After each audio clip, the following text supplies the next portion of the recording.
it's a hard, you're a tough measuring stick even against yourself. Whoa. Yeah, well, I haven't had much sleep lately. My sleep patterns have been all foobarred.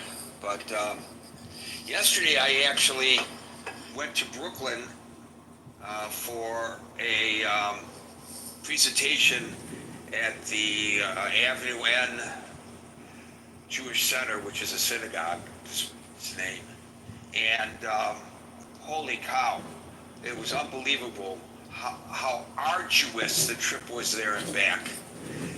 When you look as far as the crow flies from my house to my destination, you think, it wouldn't take long.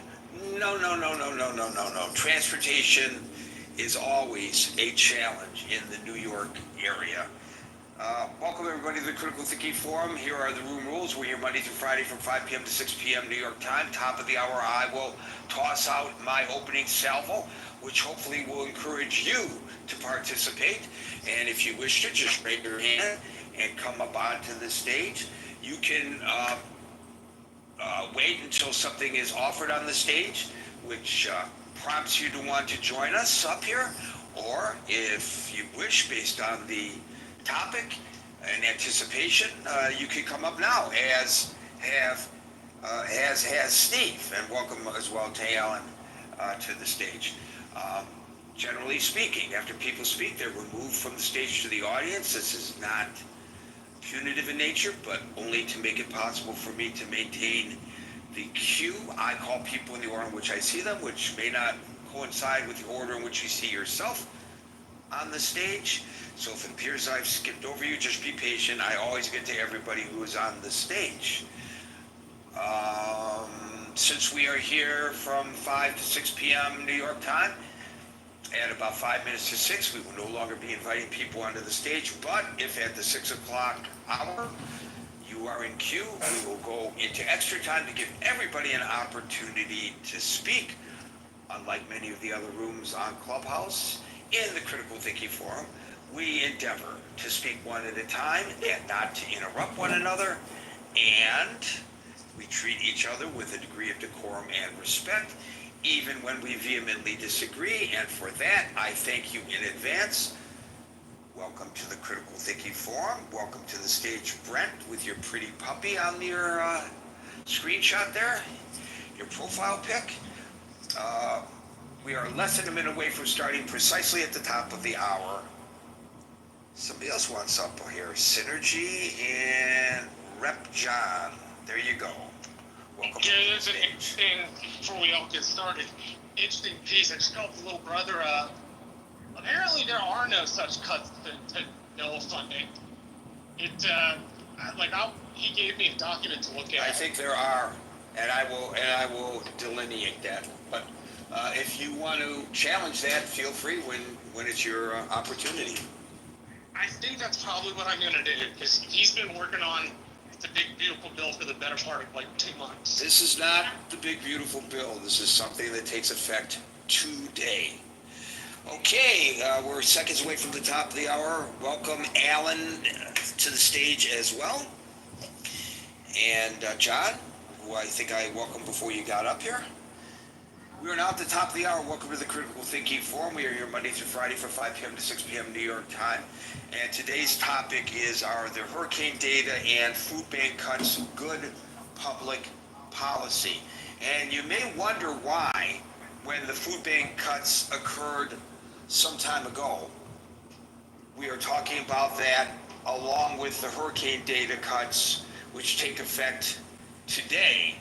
And I will tell you why. There was a story in the New York Times this morning that caught my attention, which said that as a result of those cuts, which I believe occurred in the spring sometime, I've got that data in front of me and I'll get to it in a second. But as a result of that, the food banks here in New York City are really hurting. They're not being able to meet the demand.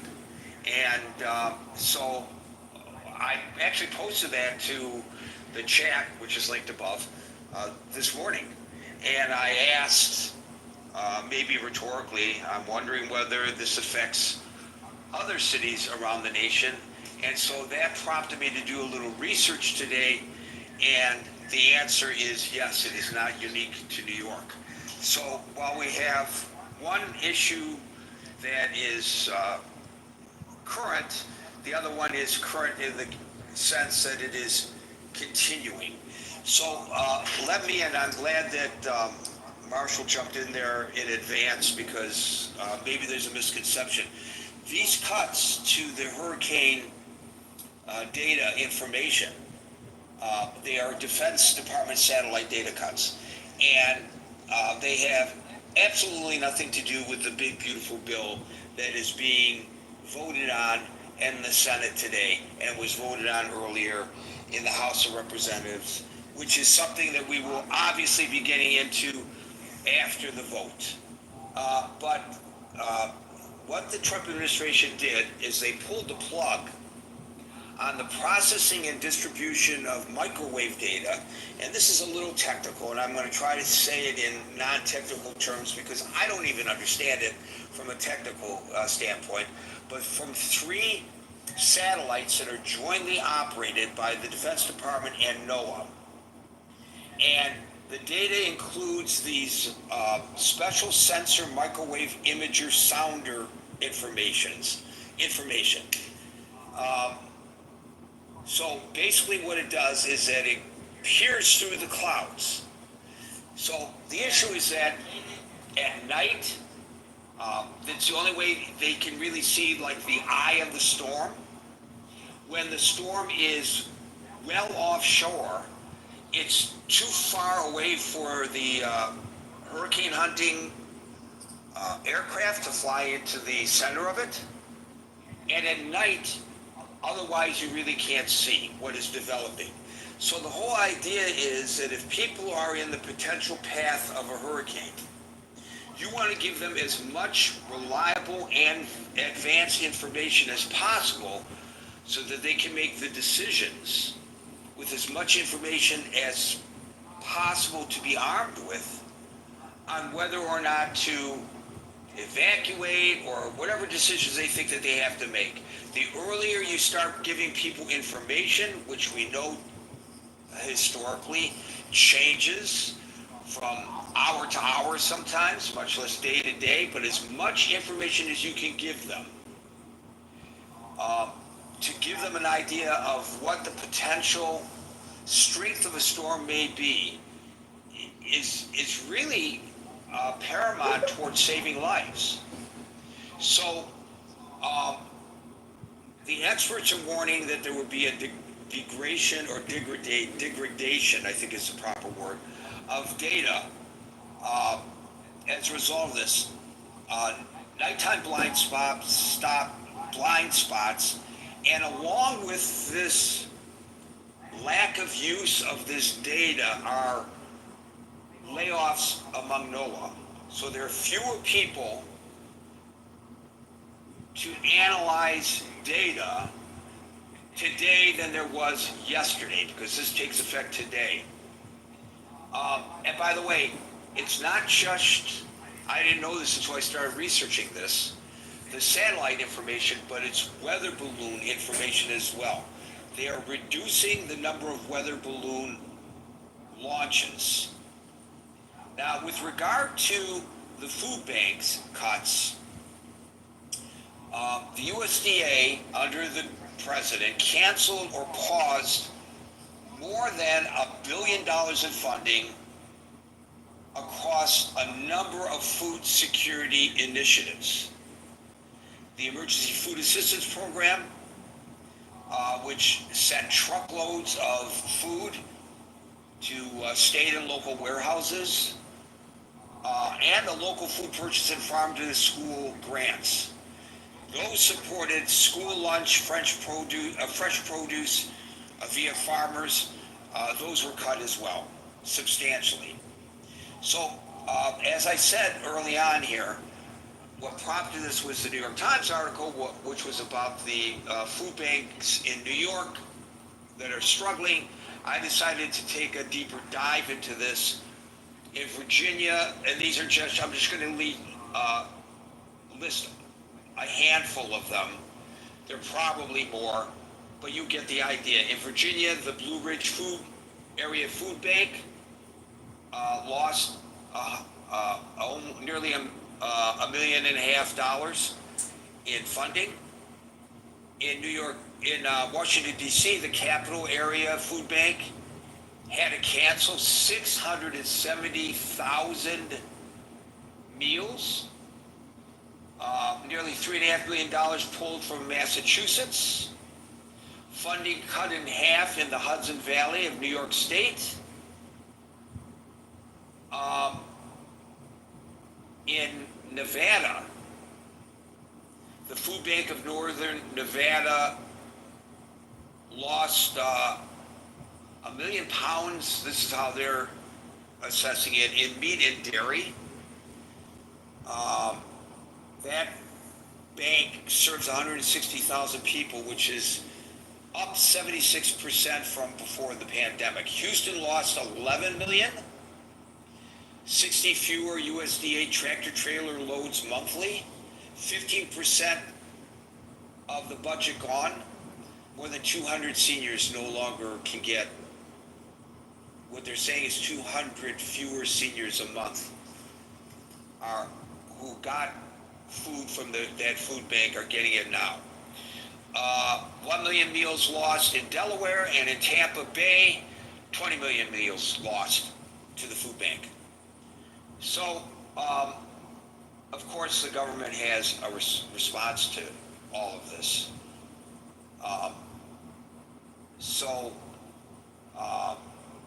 NOAA is pushing back at those who are raising this issue.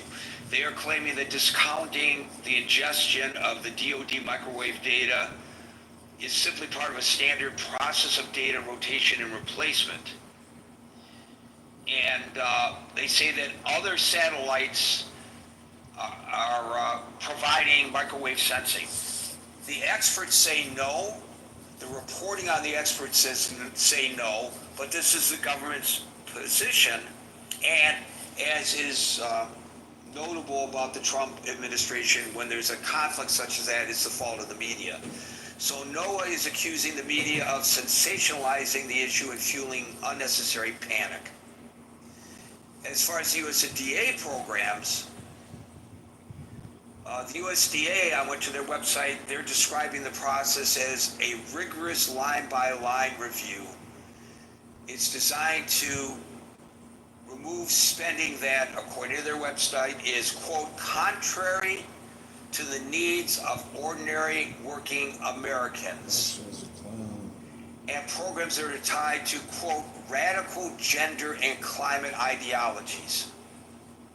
I frankly don't understand what that means, but the programs that were pulled, according to Ag Secretary Rollins, quote, no longer effectuate the goals of the agency. Okay, so, when we elect whoever it is the president, it doesn't matter who the president is, we expect that the president will have an administration, and that administration will effectuate programs that are necessary and designed for the benefit of society as a whole. So I guess there is a philosophical question here over whether the two programs to which we are referring today are truly beneficial to society as a whole. Is it costly to grab that data from the DoD satellites that are still up there generating the data and use it for hurricane weather predictions? Maybe it's too costly to be able to grab and analyze that data. And it's to the benefit, if this is good public policy, to pull the plug on that. I don't know. Nobody's saying that the satellites are dysfunctional now. So the data is still being generated.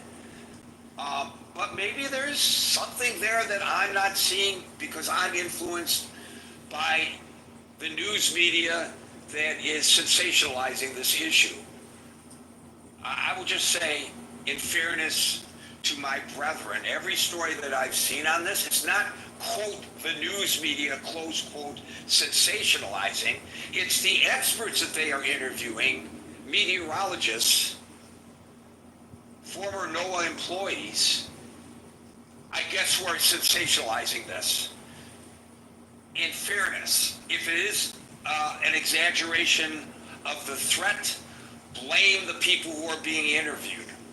And there are a number of experts, or in the case of those who disagree, so-called experts, who are saying that this could very potentially cost lives. Okay, the food bank, when you cut money to food banks, is it because the food banks are distributing food to people who are not eligible? And by cutting the money to those food banks, which are still struggling to stay in operation, have you changed the policies of the food banks? I'm reading the administration's explanation of both of these cuts. You heard them. You heard exactly what I've read. Frankly, I can't wrap my mind around the explanation. Maybe some of you can, and can expand on it in a way that makes sense of all this to people like me and others who are, quote, sensationalizing, close quote, the issue. So with that, we'll call people in the order in which we see them. And today that order begins with Marshall.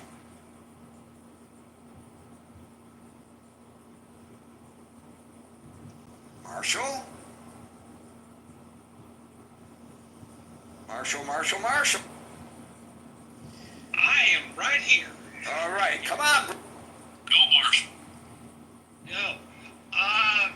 So I think what we're talking about is the proposed budget bill, not because the big beautiful bill's not. No, we are not. Now, We are not. These are cuts with regard to the food banks that took place in the spring, and the data flow was cut off as of today from the satellites. Nothing to do with the big beautiful. it's just to do with the Trump administration through OMB clawing back money. I don't know whether it's through OMB. I don't know the process in which this occurred.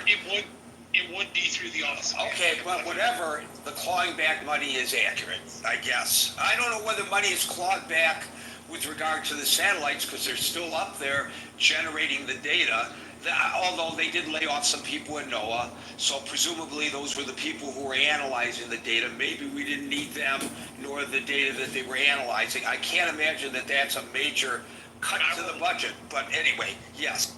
I will tell you, having a younger brother who redid the NOAA NASA reauth in 2018, reauthorization, he's not worried about it at all, not even a little bit. And the only conclusion I can draw from that, since he's been on the Hill for 10 years, is that they're not making cuts in places that are like detrimental to NOAA's functioning. I would note OMB does have the power granted by Congress to claw back monies. They are not allowed to not distribute them, so they have to redistribute them at some point per the authorization language. But the Office of Management and Budget does have the ability to slow roll or claw back money. And the premise of the questions asked are not whether they are authorized to do this. The question is whether this is good public policy. Yeah, I would agree. I mean, look, I'm gonna go with my little brother on this one. He's not worried about it, so I'm not gonna be worried about it. I only say that because he's somebody who is intimately aware of the functioning of NOAA and NASA, since that was what he did for a whole year and a half of his life. So I'm going to lean more on the side of, no, this is not as detrimental as we might think it is. So how do you reconcile his analysis with that of the plethora of meteorologists and other experts who have come forward and said that this is potentially life-threatening? That I am unsure how to pair it together. I can only tell you what I know about him, and which is he did the reauthorization. He's intimately familiar with the code for NASA and NOAA. And so the only thing I can figure from talking to him is he doesn't think that the cuts made during the spring are going to slow down critical functions, and that puts him at odds with those meteorologists. Well, wait a minute, maybe we're talking about two different things, because if he is analyzing cuts that occurred in the spring, and we're talking about cuts that occurred today, is it possible that to which you're referring and to which I am referring are two different things, or? It's possible. I'll grant you that, this is a little confusing for me. It being cuts and clawback money, not bills. So it could be I was more trying to use your timeline than anything else, but his analysis does put him in odds with those meteorologists. Yeah, I think there were cuts to NOAA that we've actually discussed before, and I think Yes. maybe the confusion is that you're referring to that because this is something that is happening today. Gary, I think that's what it is. Thank you for correcting the confusion. Well, if you hadn't brought it up, other people who might be confused wouldn't know either. What about the food banks? I mean, I don't think cutting food bank money is good policy. Granted, townships and states are supposed to take care of their own folks, but where the township can't keep up, in particular in places like New York City or, say, like Houston or Dallas in Texas, those folks probably need federal funding. So that, I would argue, is not a good policy. But I will admit to being more confused about the NOAA and NASA than I think I actually have firmness on. But no, cutting food banks does not seem like good public policy to me. I would hope that somebody might, somewhere along the line, give an explanation of why they're doing these things. But at any rate, thank you, Marshall. Hey everybody, it's nice to see everybody. Did somebody kick John from the stage, by the way? I don't know if somebody did that, but I doubt it. I don't think anybody gets kicked from the stage. I got him a back channel that he was curious maybe. Have him put his hand back up and we'll invite him back. I think he got, I don't know. I think he got kicked from the room or something. I don't know. All right, well, that's not neither here nor there. Gary, I plead on the satellite data. I mean, to some degree, I'm woefully ignorant, right? I have to trust experts, and so I'm way out of my depth. But in general, I mean, I think there are certain things the federal government does that it does because states can't do them, right? We're probably better off with a federal tracking system for things that keep track of weather patterns rather than 50 state system. I mean, obviously. So, I mean, this is alarming if the experts that are complaining are right. I mean, that seems that we're endangering people, and I think in general, call me radical, but I think that's not great policy to give people less lead-in time for severe weather patterns and things like that. I mean, that just sounds really bad. But again, I mean, the government has answers for that, and I don't have enough information to litigate it out, but I mean, it sounds like something for concern. With regard to food banks, I mean, I think on some level I can see more of a philosophical argument for that, right? I think, look, the conservative argument tends to be, as Marshall said, right, that local folks should take care of their own, and that the further you get up the food chain, the worse things get. And that, I've heard conservatives say a lot of stuff like this too ought to just be done by churches, right? By religious nonprofits and things like this, by private sector charities and things like that. Now, regarding churches, the average congregation is about 87 members and is not very fiscally, they're not rolling in dough to do all this stuff, right? So, I mean, and then states, right, are often have unequal sort of budgets. In fact, I mean, I was just reading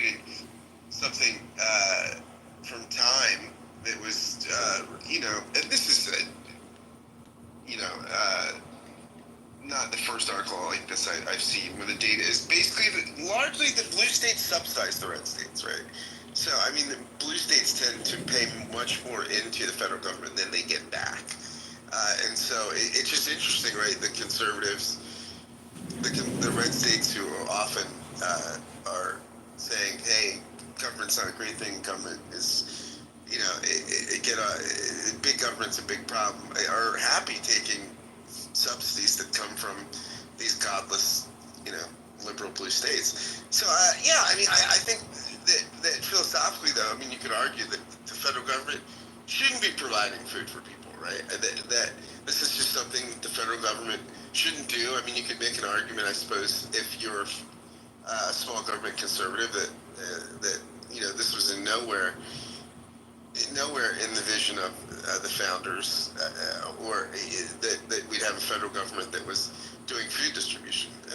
I mean, I would argue that times change, and sometimes we're 50 states, and sometimes we're one big collective agent, and sometimes we need the collective agent to actually come to the aid of folks in the various localities and particularities that need basic things like food. So, I'm with Marshall. I think in general, pragmatically, I just think it's a bad idea to cut food banks. I think it's very good money. It's well spent, right? Practical, right? You're actually delivering something that people need tangibly, and I think it's a good thing. So, Thank you, Scott. I wanted to hold my own feet to the fire a little bit because I said there have been a plethora of experts who have spoken out about the hurricane forecasting, and from several AP articles. I want to source 3 quotes very quickly. This is all AC. These are all Associated Press interviews. Mark Alessi, who is a science fellow at the Union of Concerned Scientists, quoted by the Associated Press: "If a hurricane is a day away from making landfall, it's nighttime. We will no longer able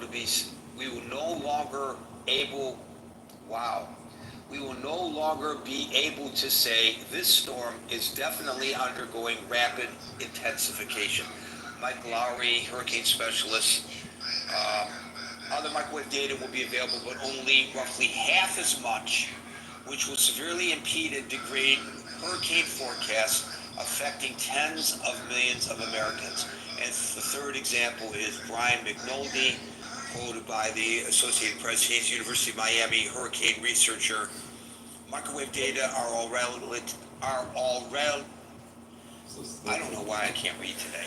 Microwave data are already relatively sparse, but to abruptly end 3 active functioning satellites is insanity. That may be sensationalism, but in fairness, it's sensationalism promulgated by the experts. Why they always accuse the news media for doing its job when the news media reports things people don't want reported is something I've, in all these years as being a reporter, I've never understood. Steve? Yeah, Gary, let me go to the food bank thing first. As a general principle, I think that you're always going to have a segment of society that's going to be in need. I think you need to have some kind of way to take the edge off of that if someone gets in a situation that they just can't feed themselves. But now I'll preface that with this caveat. You can overload a system like that without controlling your borders. Like we've seen Marshall's state being completely overrun. That type of blow into the country can add a strain to those type of systems that it's never intended to withstand. So I think it's got to be two-pronged. You take care of the people that's in need. You do what you can to facilitate and make sure no one in this country is starving. But then again, you have to have some kind of flow on the control of the flow on the demand side of this. You can't inject a large demand with a budget that wasn't intended to do that. To the satellite thing, it's my understanding that, like you referenced that one article, when it gets within a day of the shore, that by that time ground-based radar can start picking up the And the hurricane hunters can fly. Right, so you're not blind. I think that's a little hyperbole. But when they're too far offshore, they can't But that's fly. not a day, Gary. That's not a day out, like the guy was trying to say. If you're one day out off the coast, ground-based radar and hurricane hunters can reach that. You're talking more deep in the ocean. And, as someone that lived in a state in proximity to the coast for a number of years and went through quite a few hurricanes, let me tell you, someone that's been through numerous hurricanes, I don't care if it's 120 mile an hour, 140 mile an hour wind. I'm going to get myself prepared. So, are we talking about the exact number on how many millibars of pressure drop we got? Or are we talking about wind speed? But for someone that's actually lived in a place that was prone to hurricanes, listen, I don't care if it's a Cat 2, Cat 3, and we had one come in on us that was Cat 4. If you live in that area, you don't have to. It's not going to change your preparation for someone to say, "Oh my God, you got a Cat 4 instead of a Cat 3." I mean, you're going to be doing the same things because the effects, even though there's going to be varying degrees of intensity, the preparation and effects are going to be very similar. So I think we may be talking about a nuance here, and maybe if you want to be able to get the exact millibar drop, or you want to get the eye wall strength or the intensity, those things could be at play. But people who live in those areas, when they see that stuff coming in on it, if you've lived there any time at all, you know what you got to do. So I'll leave it there. By the way, you might have missed this when I read it. So he didn't say a day away. He said a day away from making landfall, and it's nighttime. So that's a I very important don't think nighttime would affect ground-based radar, would it? It's not the ground-based radar that they use primarily. It's the hurricane hunters who cannot fly into the eye of the storm in the nighttime. But it's my understanding when you get in that, if you're a day away and you say you got a storm, I think ground-based radar a day away could reach in and give you sufficient data to tell you whether you got a Cat 3 or a Cat 4.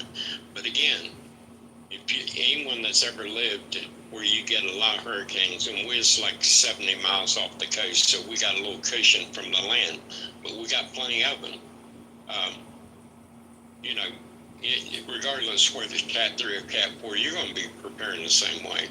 People that know will be preparing the same way. I would say not. And I'll give you the best example that I know, and I live at the coast, and I also have probably lived through, I don't know, 8, 9, 10 hurricanes, because I was one of those idiots who got sent into the path of the hurricane to report on them as a national correspondent.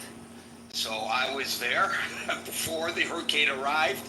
I was on the radio telling people they should be evacuating. I was, I never had a problem finding a place to stay because everybody else was leaving. But I managed to get through, obviously, all of them okay.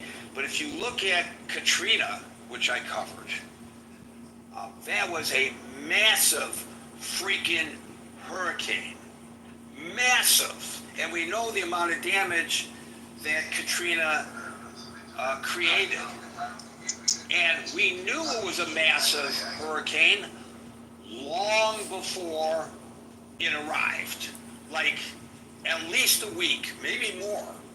And it gave everybody the opportunity, whether they availed themselves of the opportunity or not, because we know that FEMA ended up dropping the ball, to not only evacuate if they had the ability to do so, which folks that didn't have the ability to do so, the local government didn't provide them that ability. They could have.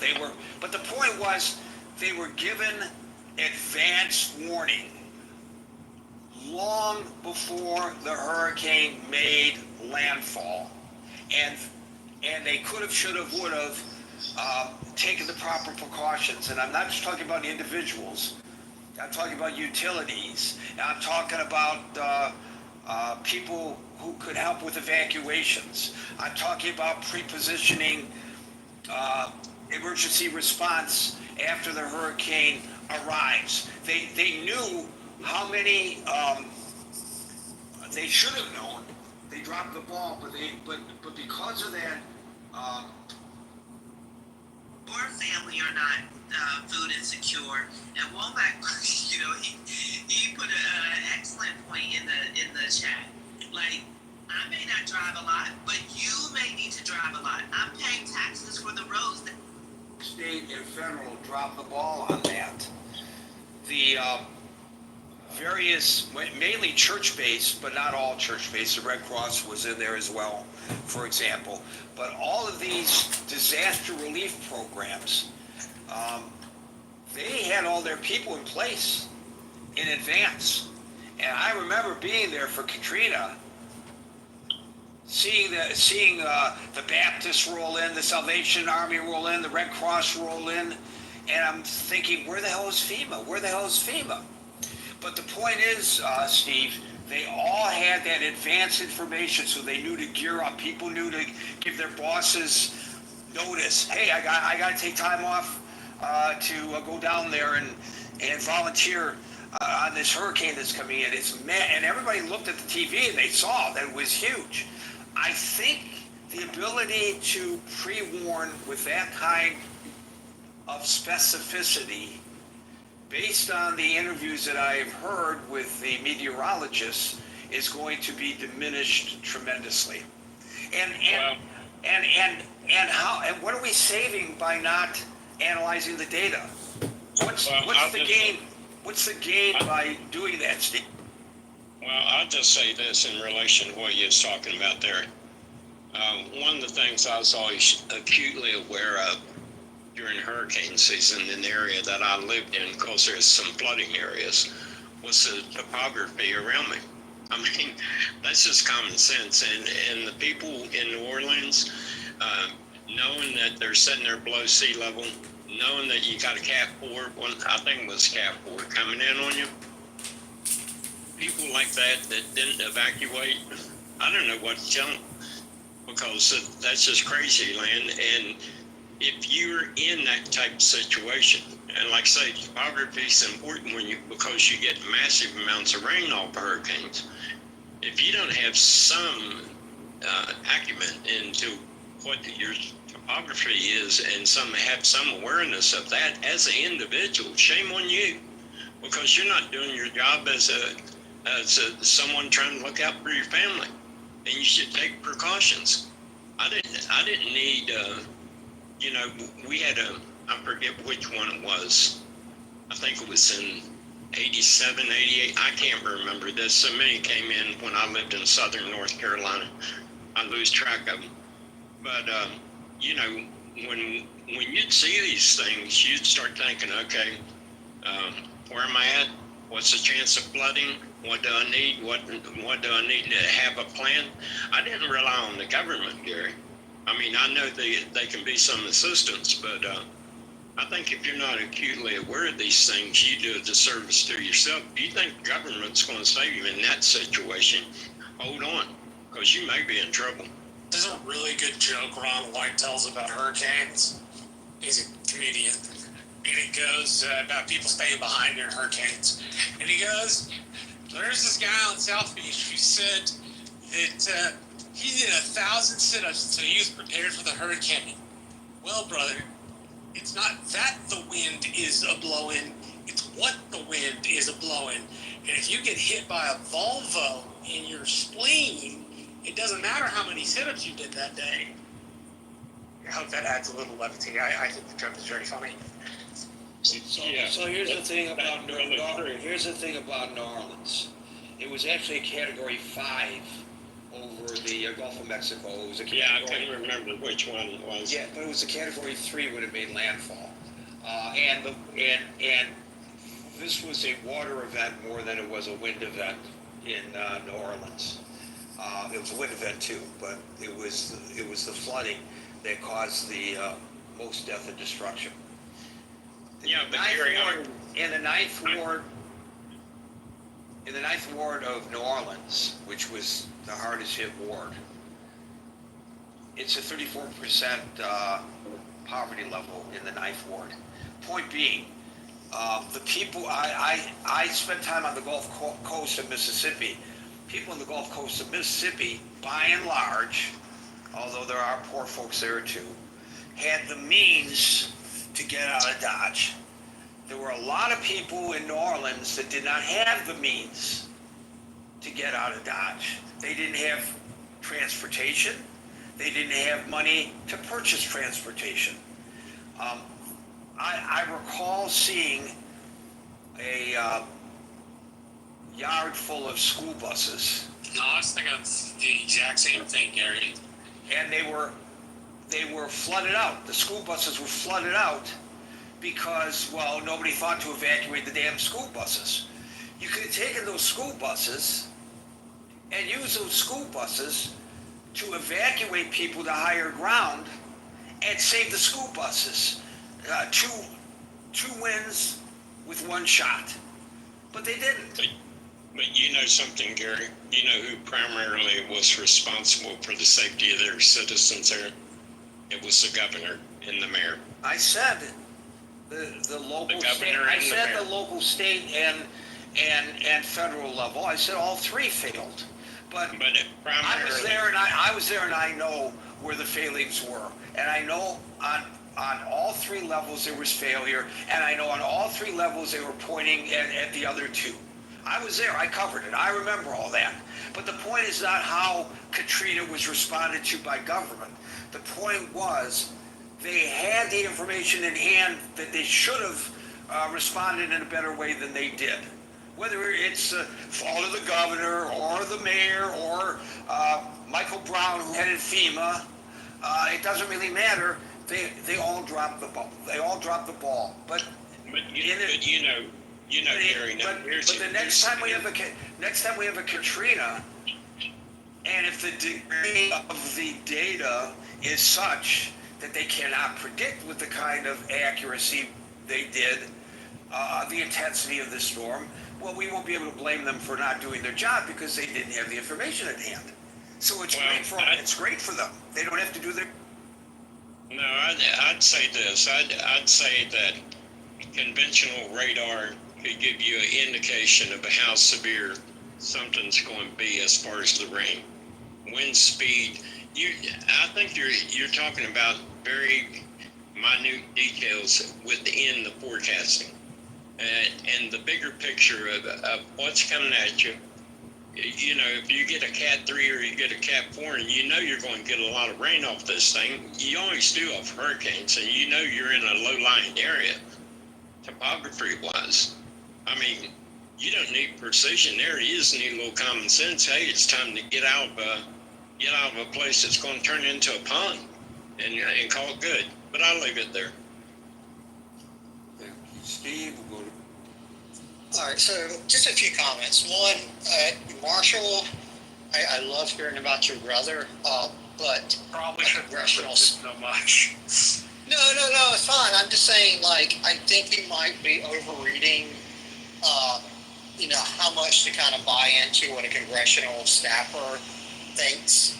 Because, I understand it's your brother, but congressional staffers, and as somebody who's dealt with some congressional staffers, they typically have huge portfolios, and they don't really understand the workings of the executive. I mean, they're typically kids out of college, they don't campaign staff, whatever. So I would just kind of,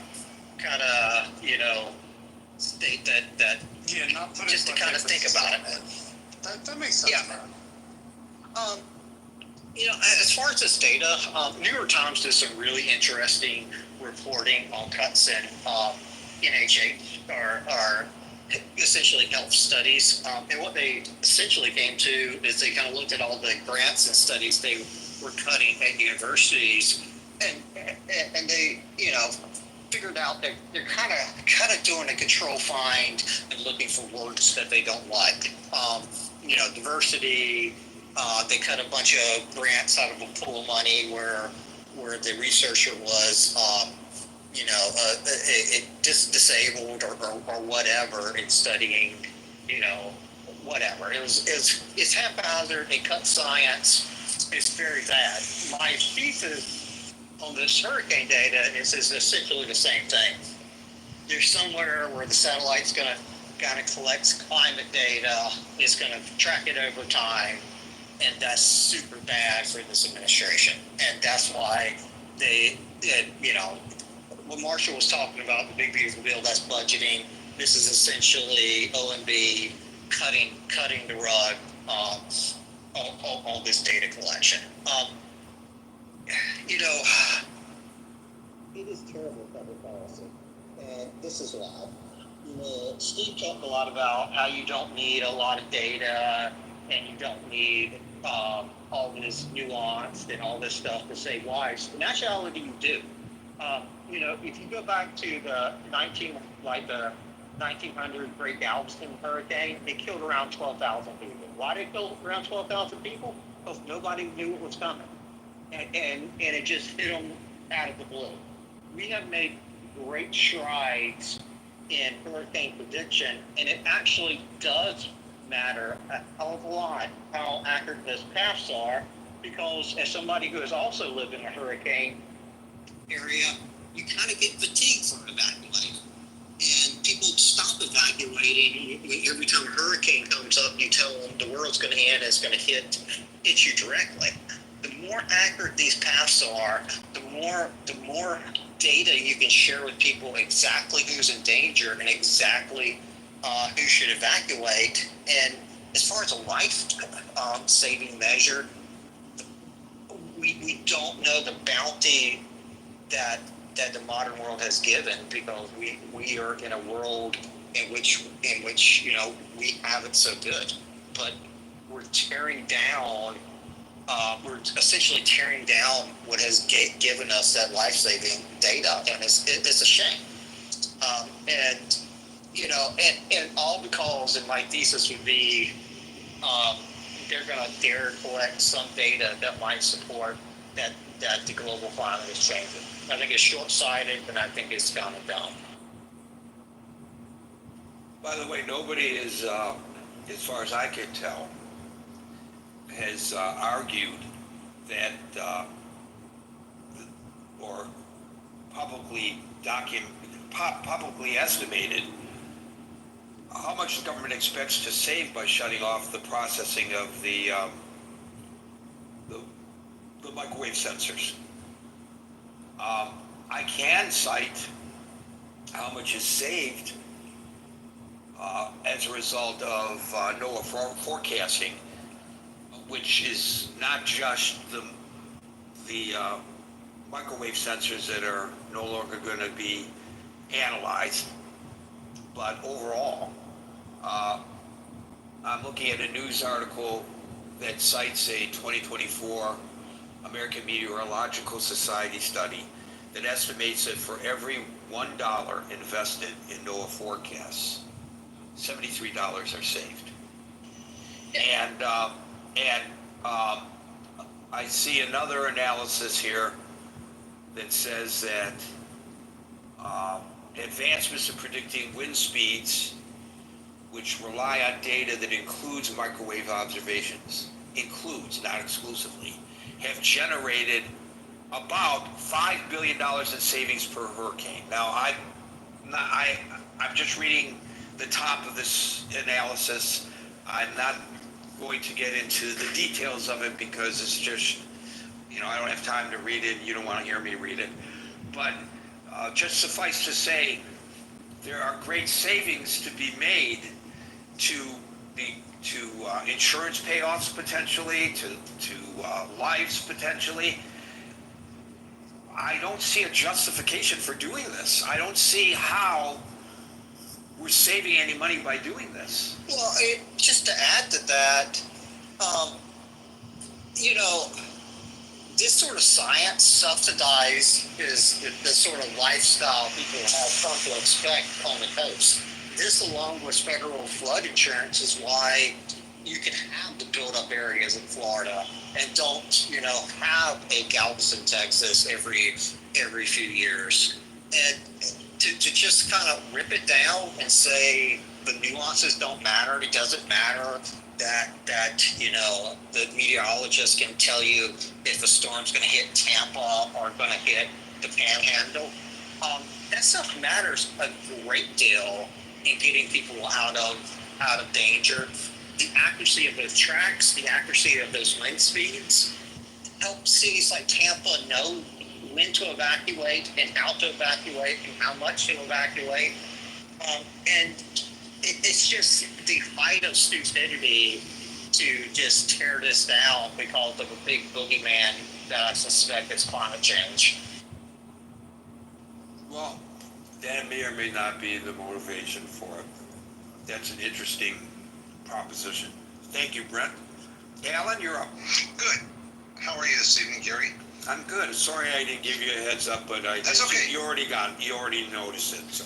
I'm going to answer your question, then I have two small points of order, if you will indulge me. First of all, the answer on the weather thing is absolutely terrible public policy. I can't agree with Steve. I think if the government doesn't do it, who else is going to do it? There is no excuse. It's just plain dumb. And it may well be about global warming, but whether it is or isn't, I'm with you. I see no justification. Now, I'm in California. We have earthquakes. If we were talking about predicting earthquakes, I could imagine an argument that says we don't currently have that facility. Why should we invest in it? But since this is already here, why are we taking it away? It makes absolutely no sense. Now, so I disagree with Steve on that one, but I am going to agree with Steve. And some who think of me as a progressive may be surprised, but I actually think there is a justification to the food bank reduction, and Scott covered it a little bit. We want to talk about what good people we are, and Biden used to say we are great because we're good. Well, Anson often says, and I think with great justification, that government can only do what people are willing to pay for it to do. These people on the right, particularly religious people, want to be all gung-ho about abortion, and yet they don't want to take responsibility for the life that's created. And I would say this is the same thing, that maybe it does make sense for the government to say there is a limit to what we can provide in terms of food, and we are going to leave this to the religious communities and see if we really are good. Let's throw that challenge open. And to some extent, I really blame George W. for this problem, because his idea of compassionate conservatism was really taking a charter away from something that had been typically in religious communities. Now, I do want to mention that my brain trust this evening at 7 p.m. Eastern is going to talk about the Great Divide. We are recording this room, Gary, and I would love to know from you why, Scott had a terrific thing on St. Augustine the other day, and I was frustrated that I couldn't go back and listen to it. Why have you chosen not to record your Well, room? it's for personal reasons that I don't really want to get into right now, but Okay, I'll tell you on a phone call if you really want. I'd love to know, and yes, I would love to. So yes, let's do that sometime. So it's interesting when you said this, you made this comment about the philosophy that government ought not to do it, but the but the churches will do it. But the churches apparently don't step up enough. Some of them do, but not enough, and they can't do it on their own, apparently. And the food banks are like the churches, I guess, right? Anecdotally, it means nothing, but I'm going to just give you an example of a fellow I know who absolutely believed exactly what you articulated. This is not the job of government. This is the job of the churches. That's how it used to be before, Franklin Delano Roosevelt, and that's how it should be today. This is stupid. I don't want my tax dollars being used to help people who are too lazy to go out and get a job. That was his philosophy. I'm not saying it's yours. I'm saying that was his. That was all well and good until the guy who ran his own little business and he became ill and he fell onto hard times and no longer could provide for himself. Guess where he went to for help? He's in subsidized housing. Yep. And they deliver him his food. He's all of the things that he railed against. Yep. When he was making money, and by the way, he was making a lot of money at one time. There was an overhead to his business, so a lot that went in went back out, but he was bringing in a lot of revenue at one time. And then things went sour in his business, and then his health got bad. And it wasn't for lack of fortitude on his part. It was not for a lack of him not having those strong Protestant Christian values of rolling up your sleeves and working tilling the fields from dawn to dusk. He was of that ilk, and he had such strong disdain. I remember pulling up to a food cart with him. I was in his car. And he says, "Hey, there's this great food cart." Yeah. So we pulled up, and there was a guy outside the food cart begging for money. And he looked at me and says, "Get a job, Pops." Well, guess what? He's now that guy. So you got to have a safety net, I think, because not everybody's going to be able to get out of Dodge when the hurricane comes, or be able to grow food in their backyard if they even have a backyard, and and then can it and save it for the winter and all that kind of stuff. We're not that kind of a society any longer. Yeah, and people don't have those skills, But Gary, I want to push back on that for a second. This food and medicine are different than education. Education is about the future. It's about how our children are going to have a society tomorrow. But medicine and food, when do you stop? When do you say there's enough quality? And there's this conflation between what is individual responsibility and what is government responsibility. And so I'm not necessarily believing exactly what I'm saying. I'm not this cruel, but I'm saying if Anson is right, that it's more important to have guns than butter. Let's just put it that way for a brief thing. Maybe the thing that Donald Trump has done for us is forced us not to take such things for granted, and maybe people need to, in the short run, experience a little bit of seeing people starving and so forth before they recognize the great things we have. Wow, interesting.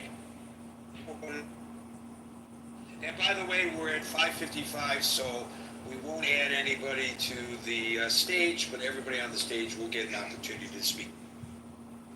Hey Gary, happy Monday. I don't have a lot to add. I did want to maybe just say I did put some information in the chat on food banks and specifically the largest food bank network in the United States. It's called Feeding America. I put some information in there. It has raised about $4.9 billion. Has a 4-star charity rating for 10 years in a row. On its board of directors are, I think, the vice chairman of Walmart, vice chairman of Morgan Stanley,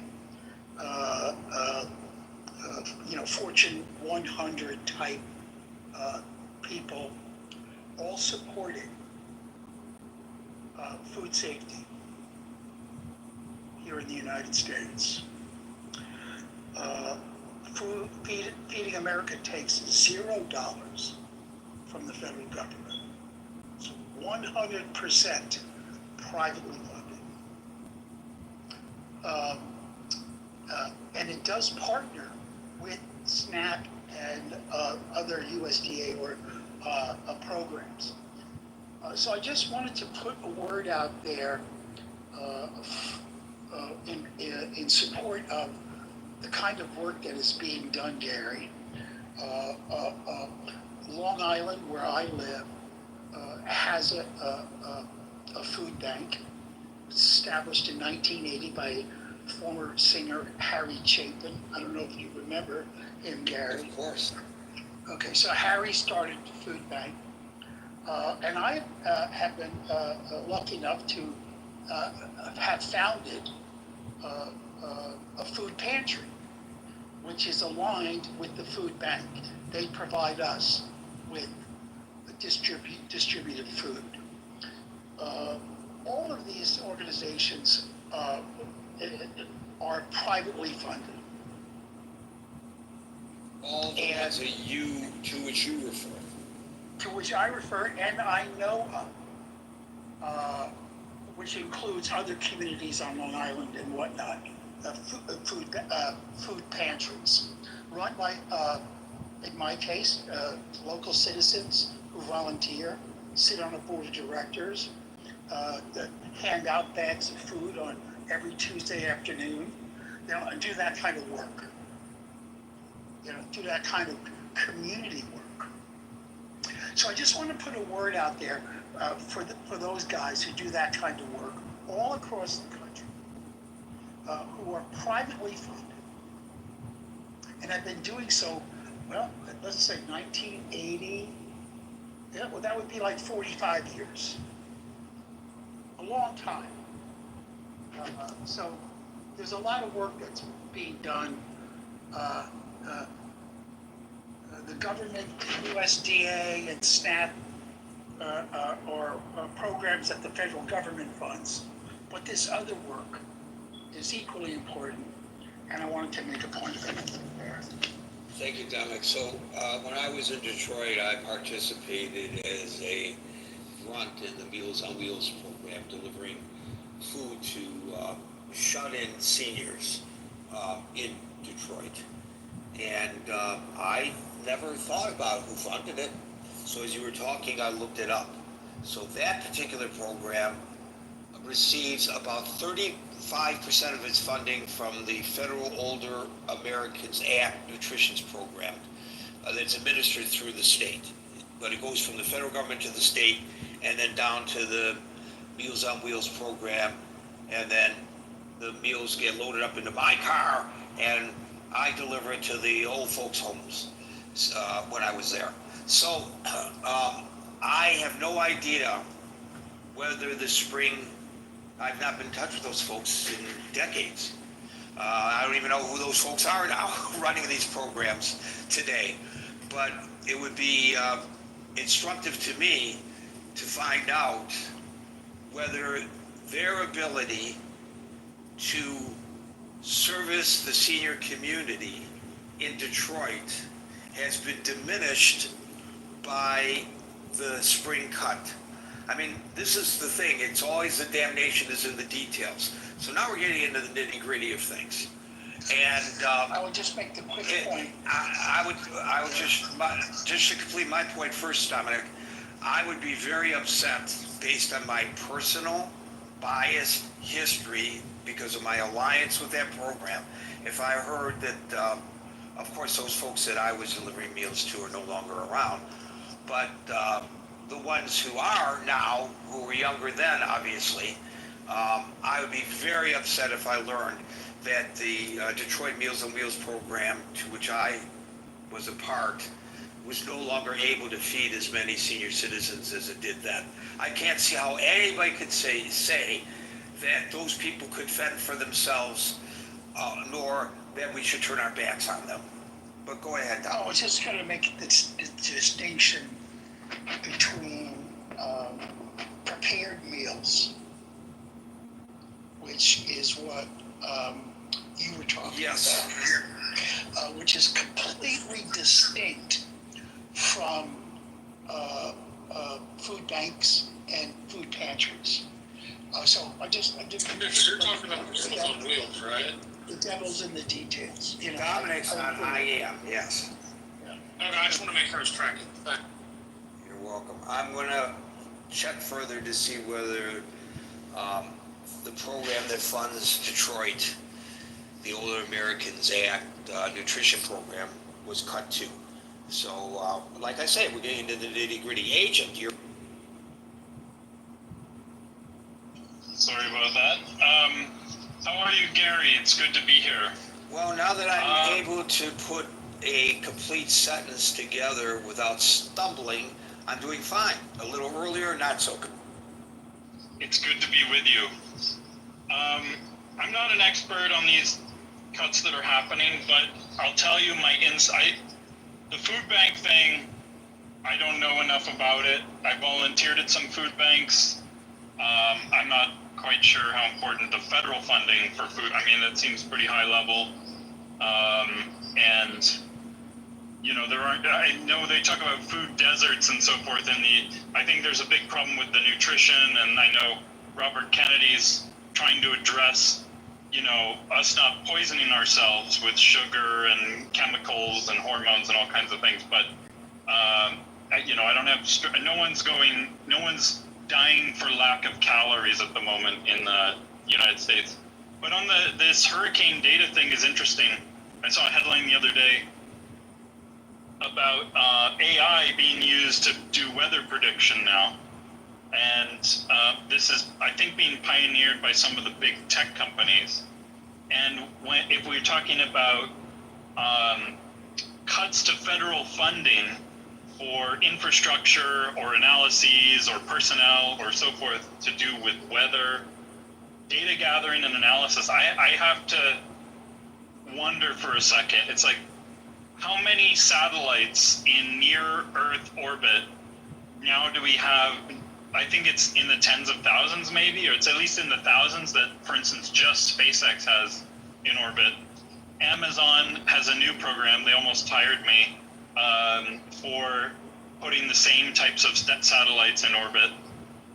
Lots of other companies are running satellites. So my point is, I think early days, when the cost of capital and the cost of, and the profit, and when there's a clear public good argument for some programs, it makes sense for the federal government to be, you know, the provider, to make these like tens or hundreds of billions of dollars in investment to get a new technology off the ground, and to provide that public good to everyone. But I think once the cost gets low enough that it almost just falls out. I mean, in a sense, weather data is almost just like an artifact of some of the other data that I know all these tens of thousands of satellites are already gathering. And all you have to do is connect that data, which a lot of the big tech companies are doing on their own anyway, because they have profit motive to know about, you know, for their own machinations, to be able to predict the future, to be able to predict the weather, and therefore to maximize their own profits. My point is, I think we're well past the era that we need to rely on the federal government to gather and analyze this data, and actually private players are doing it in a much more sophisticated way already, and in many cases just giving it away to us for free. It's like nothing for them. And so, like, the path of the hurricane, I mean, we're not in the 1940s anymore. We're in the 2020s, and we have the technology that's practically ubiquitous is so much more powerful. And I, therefore, am skeptical of bureaucracies that may have been created in the 1940s to solve these types of problems, and whether or not they're actually providing the maximum value to the taxpayer at this in 2025. And certainly in 2030, I'll be very surprised if we still need them for this specific thing. There are other things you can make arguments for, but I'm not too worried that I won't know what the hurricane's going to hit or something like this. I think we've got that solved in a much more sophisticated way than we ever did. Again, I question then why are all these meteorologists and scientists arguing otherwise? But the answer to your question is 19,000. But do they have a financial incentive to say that? What would the financial incentive be?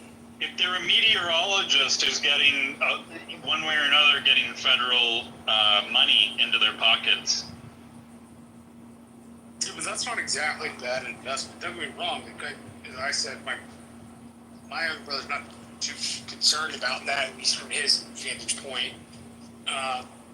But NOAA does serve an important purpose, and having to get it from a private source means, number one, they don't have the exact same resources at their disposal. But number two, it's going to have a subscription fee. NOAA has no subscription fee, and keeping NOAA as the Oceanographic and Atmospheric Service is good for us. Don't get me wrong. I'm not saying you can't, Jackson, not right now. I'm not saying you can't make cuts in government programs. I am saying I don't think the idea of simplifying it down to let's just do it private is a very good idea. The private sector is not going to share that stuff unless there's some sort of a profit motive. And you need weather data for the military that doesn't have anything to do with profit motive. Granted, they have their own weather service, but they do use NOAA as one to take off of. So, while I understand where you're coming from, the Department of the National Oceanographic and Atmospheric Service does do invaluable work for the U.S. government and saves us a lot of money in subscriptions every year. Thank you, Marshall. Thank you, Agent. Agent, it's 19,000. 11,400 of them are still active. The other 7,000 plus are space junk, but 19,000, I don't know. At a certain point, that's a problem as well. They have to, when they do space launches, I think they have to take all that into consideration now. David. You should Google the word Kessler syndrome. Okay. Okay, I will. I'm interested in that. David. Yeah, great discussion. I think the title is another title that really doesn't really need to be answered in a way that I think it's obvious that this isn't good policy. Considering the level of global warming that's going on, climate change, the impact on lives, property, the ability of the American people to respond, making decisions based upon how soon do we evacuate, how much damage is going to happen.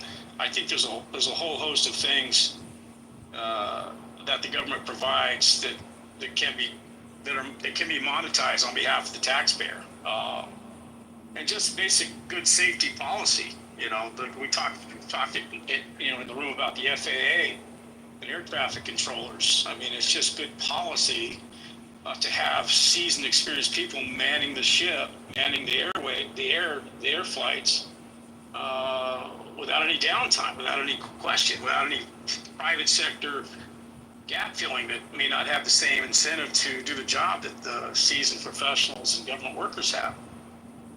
The food bank issue, to me, I mean, we're talking about the dance between church and government and the public-private sector. Well, there's one religion that I know of that's done a phenomenal job of backstopping these kinds of things, and that's the Latter-day Saints, based out of Salt Lake City, Utah, also known as the Mormons. They have a massive network of bishop storehouses, farm to table, farm to warehouse.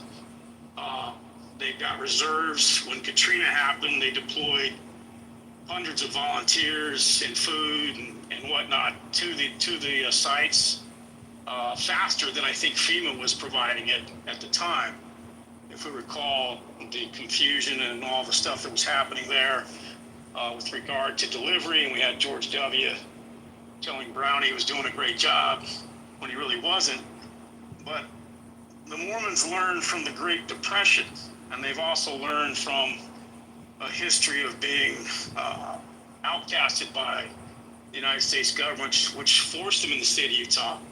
But they also teach a level of self-reliance. The bishop storehouses, which is what they're called, when people go there for food, they put a program in place to get people back to work. They figure out what their budgets are. If there's elderly involved, they make sure they're fed. But this is an organization, Gary, that doesn't want to leave anything to chance, whereby they're at the beck and call of the United States government to serve their members' needs and their members' families' needs. So, again, I'm not doing a plug for them, and I'm not trying to promote their religion at all. But they have been exemplary in their history of how they see the most beneficial aspects of taking care of their congregation. And of course, if all hell in a handbasket breaks loose, the other thing they used to teach was that every member should have a year's supply of storage in their houses and their basements to be ready for any situation that could happen where you may not be able to feed your family. So I think there's a level of self-reliance there that I think the nation can learn from. But that being said, there's still a massive amount of poverty in this country, housing insecurity, food insecurity. It breaks my heart to see our government debate, whether or not children should receive school lunches and vouchers. Where we have the restaurant industry, the food industry, restaurant industry throwing away billions of dollars of food every year because they have to, because of state and local laws regarding perishable items. So there's a whole host of waste there that I think we could capture somehow and be less wasteful on that front. And then, of course, with regard to the folks that pick our food, the farm workers, the great state of California where I live, where half of all farm workers or close to it are undocumented, we're now running into the insecurity of not being able to get this food picked in a timely manner before it rots and spoils in the orchards and the vines and the ground and so forth. So how much is that going to cost the nation? So you're saying in the aggregate, the food insecurity problem is now being compounded? That's my argument, absolutely. I would say that very accurately. It's going to be compounded. Not just compounded, but also higher prices being raised. So a family of four going to the grocery store, does the mother cut back on fresh produce that might be going up in cost because it's too expensive in lieu of something more processed and all that? So there's also the health of the nation that could be impacted by these rising costs in terms of feeding your family with the best possible produce out there and food out there. And then, of course, I think if you can feed people and keep them fed, you're going to cut down on medical costs because their health isn't going to decline, right? If you got to go out and eat fast food at $5, $10 a pop just to not starve, well, that's the worst food on the planet you can put inside your body. So what does that do to the health of the nation and its workforce and whatnot? So, those are my thoughts, Gary, on that front. So yeah, no, we should not get rid of that. Yeah. Thank you, David Les. So I learned a lot by listening to folks before me, and some of what I'm going to say has been said before. Very important is, in terms of hurricanes, is the ratio of false reports. Telling people to go evacuate versus correctly versus non-correctly. And the more you get it right, the more people listen to you. That's the same way with anything, right? If I give you advice and it turns out to be good, people are gonna listen to me, versus if I am wrong too much of the time, calling fire when there isn't really one. And that's where data comes in. And we need to be able to improve knowing where this thing's gonna land. And we have the computer power now to do that, but we also need perhaps better data to go into our models so we can predict better who should be evacuating and who should not. So I've always said, Les, having covered, like I said, 8, 9, 10 hurricanes. I guess I'd have to go back and try to remember them all, but a lot of hurricanes. I've come to the conclusion, and obviously this is not something to be taken literal, that hurricanes have a mind of their own. So you can predict landfall is going to be at a certain location, and then it's like the hurricane is listening to these news reports and saying, well, I'm going to fool you, and then at the last second banks into a different direction and makes landfall elsewhere. And so it's really kind of inexact. So I think actually your point is that we need more data, not less. And I think that what I just explained lends credibility to your. Well, yes, and you know, weather used to be more capricious, and then we had better modeling of the weather, and now I am just shocked. I can get the hour by hour prediction of what the weather is going to be, and I can have a 10-day forecast that is accurate. And so technology can help there. In terms of the food banks, I would like to, I should say one more thing about hurricanes. And that is, I recall Brian Williams became famous for his coverage of Katrina, but it was all very, how horrible the people there were. You know, he was in this, you know, the population was acting like savages or something like that. He was in this, what was it, this... the Superdome? Superdome, thank you. And his reporting there, when you look back on it, was terrible. Well, I can't comment on his reporting because I was down there and I had no access to television. I was sleeping on the tarmac of Louis Armstrong Airport. I had no idea what my colleagues were reporting, but it was a bad situation in the Superdome. Right, it was a bad situation, but wasn't because people were, you know, just going into the law of the jungle, which is the kind of stuff he was putting out. I think some of that did happen. I think there was very little security, no policing. You know, there were a lot of New Orleans cops who did not report for duty. They evacuated.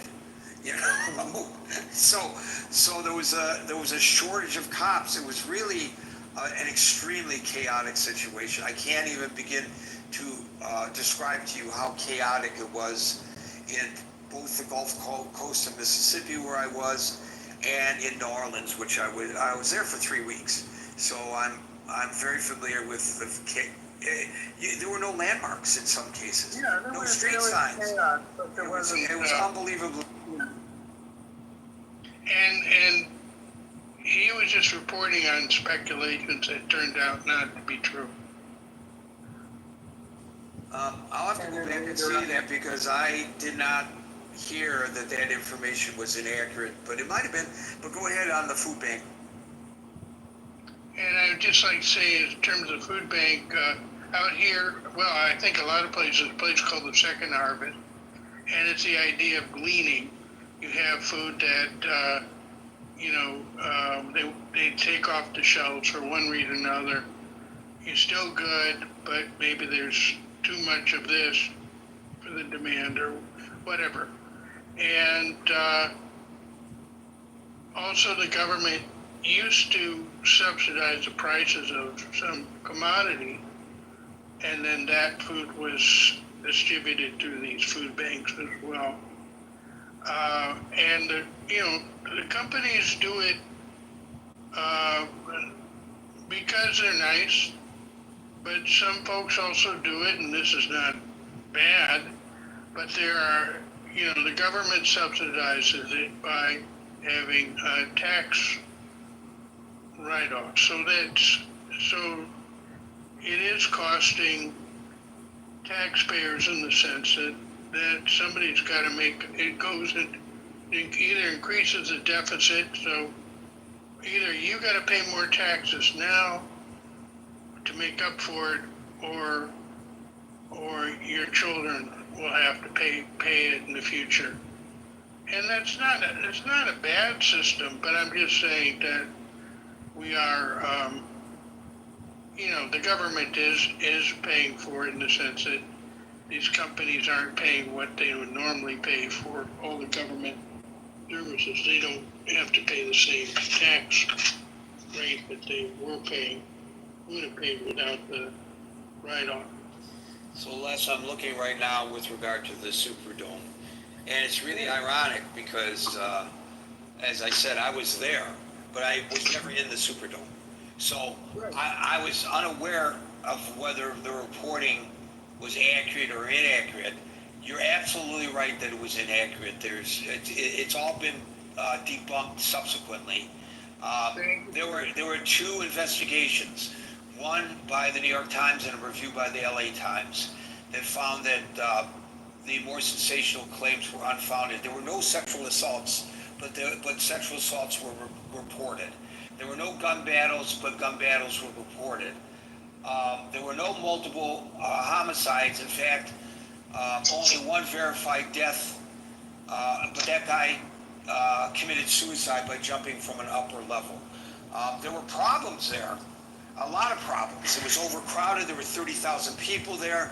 The heating system went down. The medical supplies were limited, and the number of people there to help the people were limited. But this exaggeration of how people were treating one another while huddled in the Superdome, and I did not know until today that was untrue. So I appreciate you bringing that to my attention. That's really extremely Yeah, so I was surprised too. And as you know, Brian Williams was disgraced for making crap up for a different story. right. And then he was on a military airplane that flew into enemy fire or something like that. Right. And I've never understood why a guy who reaches that stature,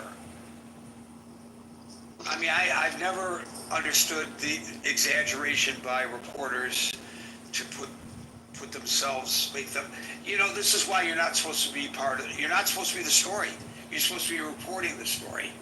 You're not supposed to be the story. And it's not about you. Even if that plane came under fire, it's not about you being so brave as to have gone through that. The story is that this is what our military has to endure. And it's not about Brian Williams. At any rate, I know some people do that. We're all human, and you're going to have frailties among journalists as well. But once you reach a certain stature, why would you do that unless you've been doing it all along, that it becomes just second nature to you to do it? That's absolutely stupid what he did. But he's not the only one. I mean, we know that Hillary Clinton lied about her and her daughter coming under fire on the tarmac of a military base once and stuff like that. And Joe Biden embellished a little minor fire in his house in Delaware. And these embellishments erode public confidence in journalism and in government. It's, and by the way, not all of the misrepresentation of what occurred in New Orleans came from the minds of the journalists.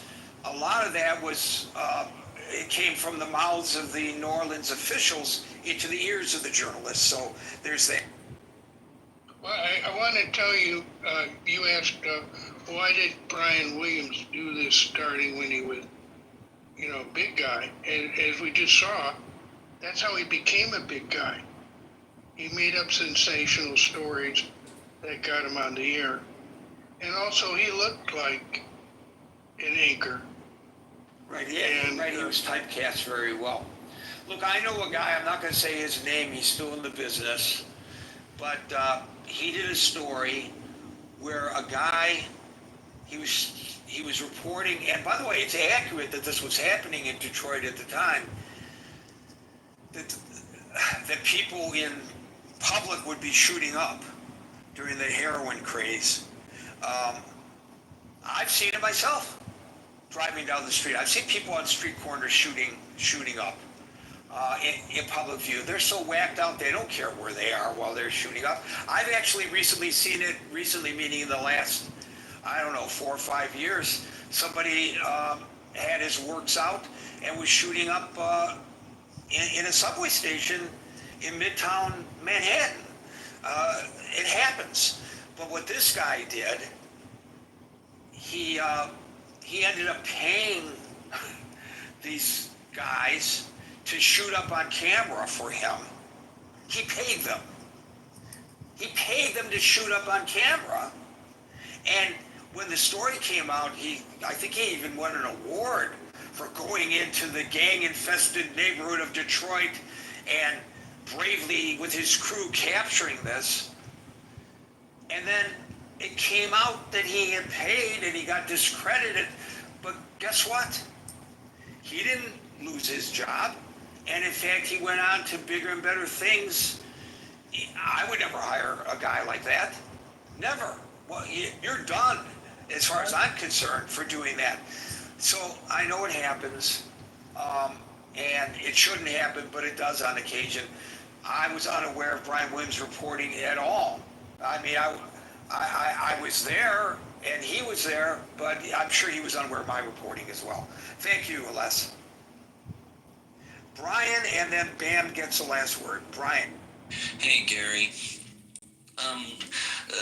Bottom line, I think both of them are necessary programs, and here's what convinced me. First of all, what everybody, I think so far from what I heard, is getting wrong about the weather information, and I think you did touch on it, is it's microwave information. And this microwave information is the same kind of microwave that we have in our microwave ovens, and they can't just get this anywhere. This is coming from the Department of Defense. And what this does is it measures the water in these storms. So, when you were talking about, I forgot what they were called, surprise morning storms or something you were mentioning, that detects the amount of water and whether that storm is going to blow up, whether it's it might come in a certain category and then blow up to a higher, it measures, basically it just measures the water in the storms, and that type of information is unique that they were getting it from the Department of Defense. The articles I read didn't mention any other alternatives to that. I mean, there may be out there. I don't know of them if there is, but it led me to believe that information they were getting from the Department of Defense was unique. And the Trump administration is citing cybersecurity reasons for not giving it out to the NOA anymore, and also budget and layoffs. The food bank, at first I was like, there's all kinds of food banks. There's food stamps, I don't know, not sure what the big deal is on that, but I did some reading up on it, and there's two main programs, and forgive me because I forgot the name of them, that are canceled. And what they're actually not only are food banks, but they provide healthy food and meat and vegetables to schools for school lunches. And this program is twofold. Not only does it provide it to the banks and to the schools, but it also buys it from local farmers. So you're providing these farmers a market for their food, and providing them a job and income, and the food is going to a good place. And you really hate to see that type of food not go to the schools, for our children. A lot of children they don't get a good meal at home, and you know, that's one reason that the schools the school districts try to provide them a good meal. And you know, you really hate to see this stream of food not be provided to our children, and let alone people that need it. And another reason the food bank part was important is that, you know, I was reading that food stamps, although you might qualify, they don't provide you enough. You know, you might fall short by the end of the month or something, and or you may not be able to find or buy that. I didn't quite understand that, but you might not be able to buy the same kind of food that you get from the food bank. Fills in the gaps, so to speak. So there is, you know, there is a purpose for it, and I do have know some folks that do receive the SNAP program, and I do they live in a different state, but I do recall them saying that they go to the church food banks, you know, sometimes because they either need something that they couldn't buy because they ran out by the end of the month or whatever. But I think that all of these things are good, and what really upsets me is it's, you know, we're not. You know, they want to cut the deficit, but they're taking away these valuable things that help people, but yet give tax breaks to the rich, and it's just not a balanced way to do things. And you know, Well, I hate to be the Debbie Downer, but the first most expensive thing in the federal ledger is in fact social programs. 3 of them: Social Security, Medicare, Medicaid. Well, I don't know why you and the government want to call Social Security a social program when people pay into that all their lives if they work. And the rich people, they stop paying out of their income at a certain rate. So rich people really get a pass once they get over a certain amount. It's not a social program. It's a pension that we've paid into all of our lives, been taken out of our check, not even voluntarily. Yes, and if we don't figure out a way to solve it, it's going to run out of money. Well, that don't make it a social program, and it pisses me off when people call it one. It's not freaking welfare. It's not welfare. It's not welfare. You are arguing against what the president who put this in place was. He argued that it was a social welfare program in 32. That was what he argued. If you don't like how in the hell can it be a social program when it was taken out of my income all my life and paid into that program? That's a pension. That's not a welfare program. I'm not going out there handing for handouts. I don't care what anybody called it. It's not a social program. You don't pay out of your pocket all your life for a social program. It's defined as a social program in government. Well, it's wrong. Not just government speak, but in law. Well, it's wrong. You think it's wrong. You think it's wrong. So when I get my pension from work, that's so when I retire from work, I'm getting a social program from work. That's bullshit. You don't know what, you know, they may call it that, but it's not true. Private sector pension plan, is that fine? It's the exact same thing. I paid into it and the money compounds. You know, and the Social Security would be there if Congress wouldn't have got their ass in there and started robbing from it. Well, here's the point. The point is, Marshall said there are 3 areas that are the highest expenditure of government money. But the distinction that I think Brian is making is that Social Security is not government money. It's not tax money. It's the person's money that he or she put into the system. It's not tax money. I don't disagree with you, but okay, I will tell you that the Republican and Democratic leaders in both the House and the Senate have disagreed. No. They've robbed the trust fund to the tune of about $4 trillion over about a decade. And their excuse for it is that it's intergovernmental borrowing.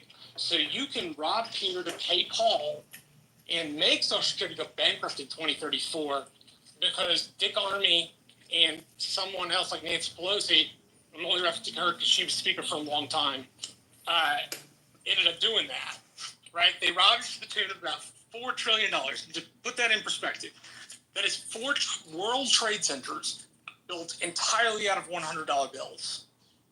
That's what $1 trillion is. And we've been spending it that way. My point, Brian, is that regardless of what you think, those social programs, as defined by FDR, we call them social programs, they eat up the first line in federal expenditures. The next one is the interest on our debt. The third one is the military. And the fourth one is everything else we spend. But anyway, what does that have to do with what we were talking about in the first place, though, which was the food bank and the weather? You got off on Not sure how you got off on that. I got there by noting that when you're talking about the government cutting money, that it would make sense that the government would look at the largest line item to cut. Well, these really aren't, comparatively though, what we're talking about today are not very big line items, really. Not much that the DOGE cut was really large items. Well, especially with regard to the satellites. Those are Department of Defense satellites. They're not going to deactivate them. So the satellites are still gathering whatever information they are gathering, not just weather information, I suspect, but who knows. They're not going to deactivate it. And I bet you, dollars to donuts, the microwave information is still being analyzed because they need to know for troop movement and to where to put our ships safely based on hurricanes. So I bet it's not like they're going to turn a blind eye to the information up there. They're just not going to make it available to NOAA to make it available to the general public. So if I'm correct in my assumption, and I acknowledge what I just stated was an assumption, then why do you do it? Why do you do it? What gain is there? The other things that this administration has done, the cuts that they've made, they make an argument that people may agree with. Some people may disagree with their argument on why to do it. I still don't see the reason why they want to cut information that could save property and lives. Why? And I don't think anybody has been able to explain that, even those who took to the stage Well, to their say that excuse was cybersecurity and budget. I don't understand the cybersecurity issue. Then what do you mean by budget, Brian? No, well, saving money. I don't think that was. They never even said how. They've never said how the money would be saved. They never said how much money would be saved.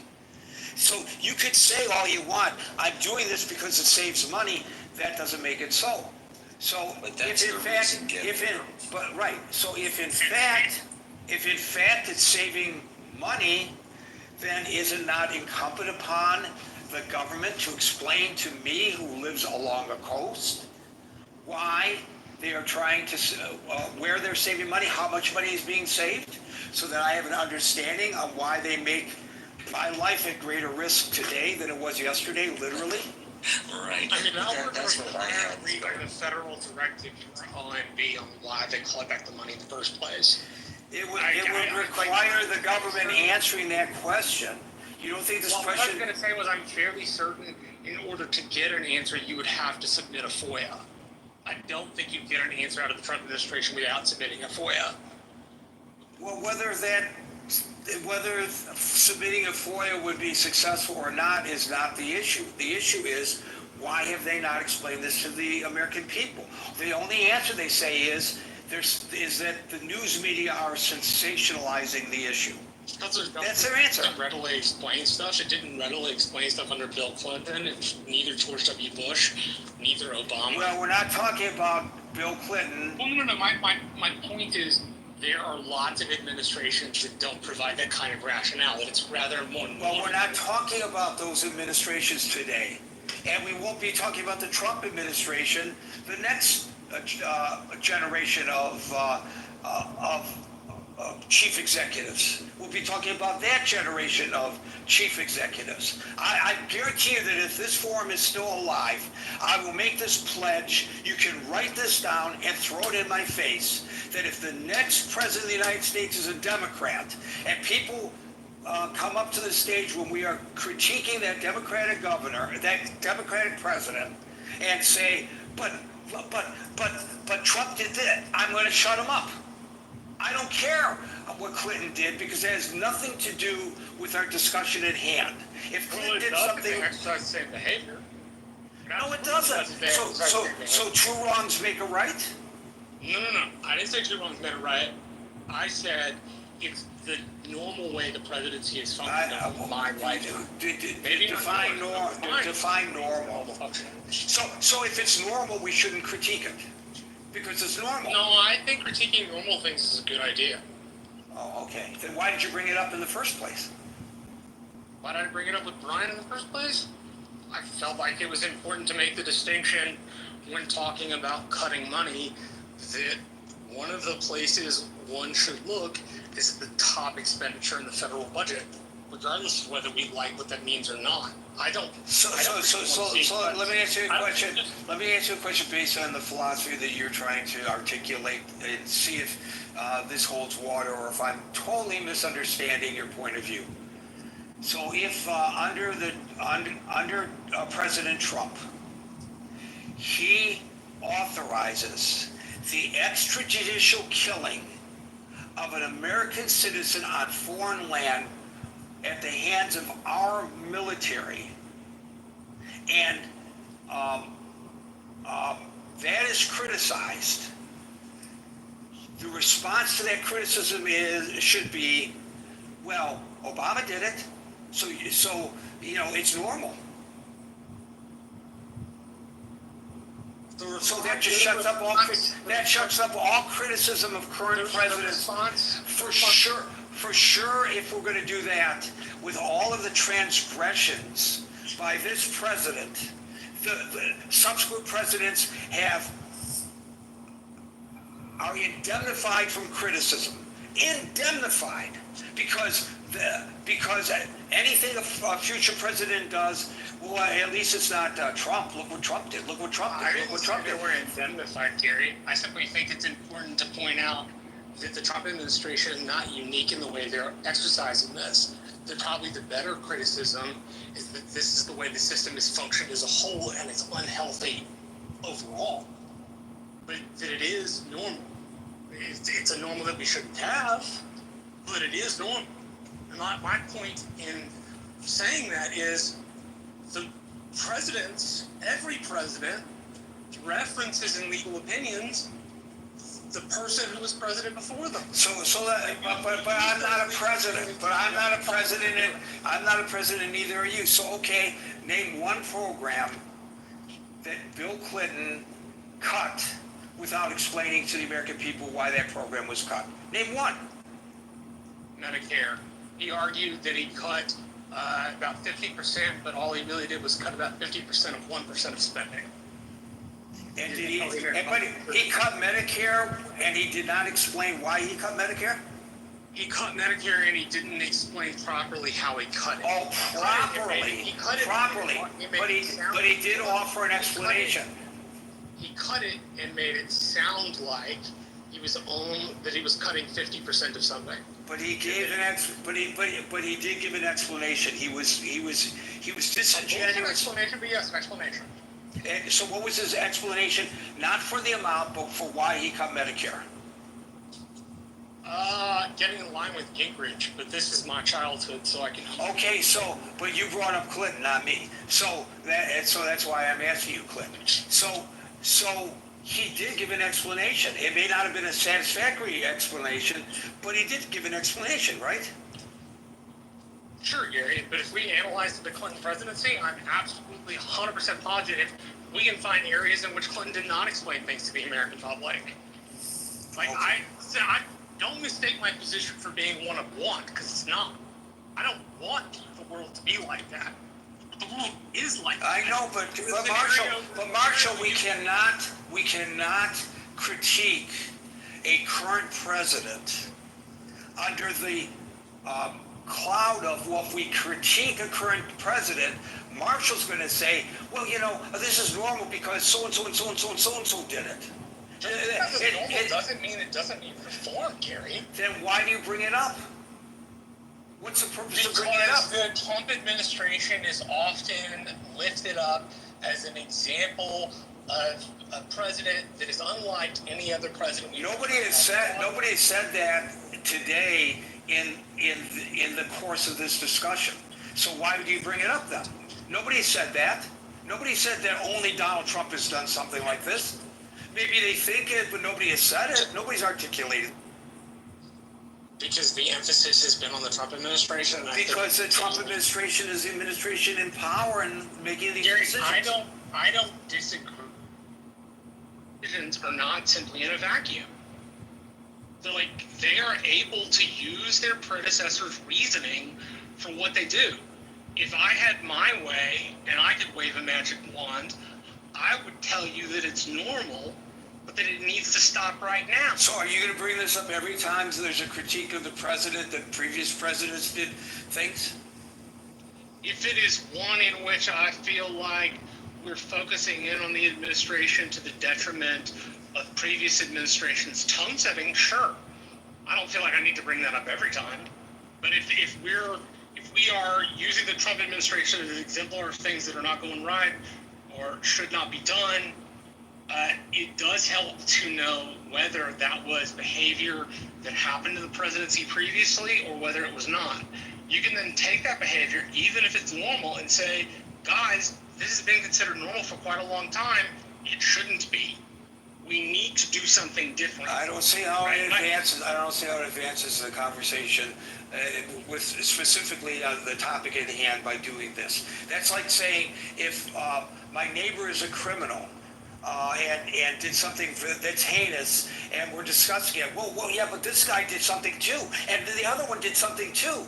We're not talking about what the other person did. We're talking about what this person Gary, did. it's not about that. It's about the use of power. If it wasn't objected to under 3 or 4 different presidencies, then why are we objecting to it now? Now we get to the heart of the matter.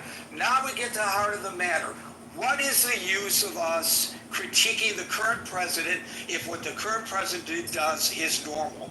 Maybe I'll make that the subject of tomorrow's discussion. Folks, we're here Monday through Friday from 5 p.m. to 6 p.m. New York time. So until 5 p.m. New York time tomorrow, for the next edition of the Critical Thinking Forum, everybody be safe, be well, and peace out.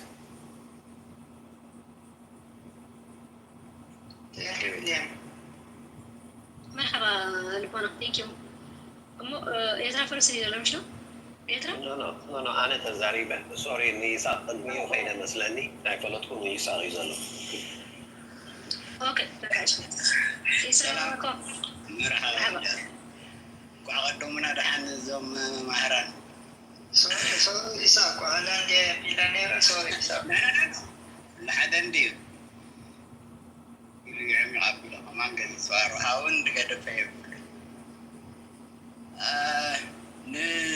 مني نيرو تسعن حدا انت خبلك عدلي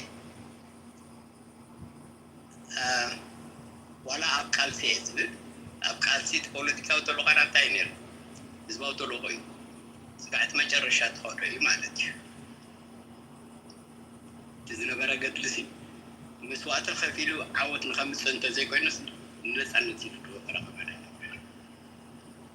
الجيري صم عندهم مدقة قام كي تقنني نتانا فران شو عدتنا عمد زنبرت سي تسكت انت يدسك فرلو مسرح باي كل صوم وموسى علم بسياسة سو انتي ناي جزياو تعمل لندينا جرنا انتو ايه ارترا تغيسوانيرو بشكل زماني تكالك عطوا حاسبني يقدموا خدموا السياسة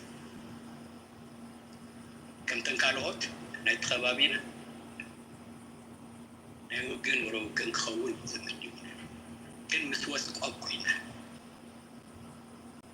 كابت زغر مكان نقرات بزعبا تمنغست موني حدا نقر كبيرنا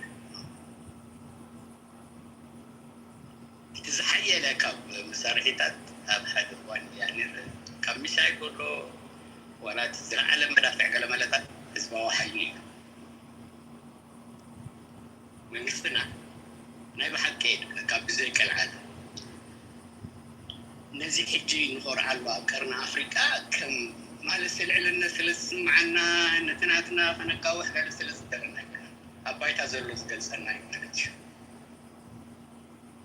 ማለት ነፍስና ትኸኣልና ብህዝብና ንቆርዕ ኣፍ ልብና ንነፍሕ ምስ ናይ ካልኦት ከኣል የመን ፀጋም ዘይንፍልና ዳስዋ እዩ ትተርር ነገር ገይሩና ሕጂ እንታይ ንምባል እየ እቲ መንግስቲ ግን ሕድመት ልቢ ናይ ህዝቡ ይሰምዕ እዩ ይርዳእ እዩ ምስ ወስቆብ እዩ ንነዊሕ ግዜ ኣብ ቃልሲ ተፈቲኑ ዝሓልፍ ዋናት እዩ ተኩሉ ሳዕርታት እውን እዩ ሶዛ ሕጂ ጉዳይ ቀዲማ ደላ ነዛ ሕቶ ዘምፃኸ ደጋጊሙ ማዮም ሮሃን ኤርትራን ኣይ መድለየትን እስከ ንግዜው መግደፋ ኩሉ ሰዓ ከዓኒ ወንፂ ተረኪቡ ኣብ ናይ መጨረሻ ኣብ ጣውላ ኢኻ ታሽሙ ክትገብራ ትኽእል እዛ ኦፖርቹኒቲ እዚኣ ተረኪባ እሞ ከዓኒ ምስቲ ዝሓለፍዎ ሳብ ሕጂ እውን ዝርድኦም ደሉ ሓደ ብሓደ ነቶም ናይ ባሕቂ ከዕንፍፁና ዝደልዩ በዚ ናይ ፅምዶ ሓይሊ ገርና ናይ ባሕቂ ንጥርናዕ እምበር ጉዳይ ናናትና ኣለና ነዚኣ ክብል ደልዮ እሞ ኣፍታ ዝነበረት ናይዞም መምሃራን ይወሲኸላ እምበር ካልኦ ከባቢ ሓልኪና ቴንክ ዩ ልቦናየ مرحبا بالأسرة وزين المسلمين أمو قال حتى قبله ويوتو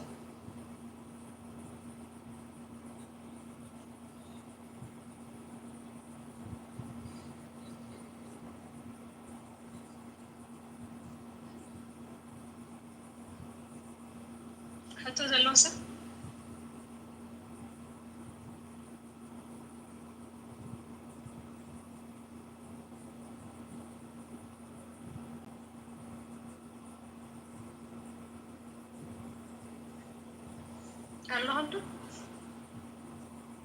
ኣለኺ የሚና ሓፊሮም እየ መስለኒ ኣነ ዳዕባይ ጥራሕ እንዲመስል ነይሩ رهوا احنا دي هذا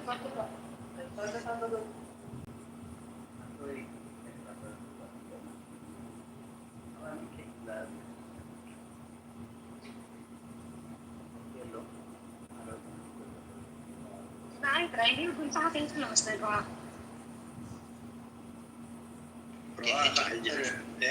بعجمة خاف أنا حدش حمام نجمير ويخاف ديسكونكت خانا بزغير إلى نيرو مسنا مكينة كونكت لنيها بزغنا أنت يتصبط ملس كارلو اللي خان تسفالت أبانيش تنتاي كل صار لي مستطور ورا قدم أبيلو الزارة بعض نبرة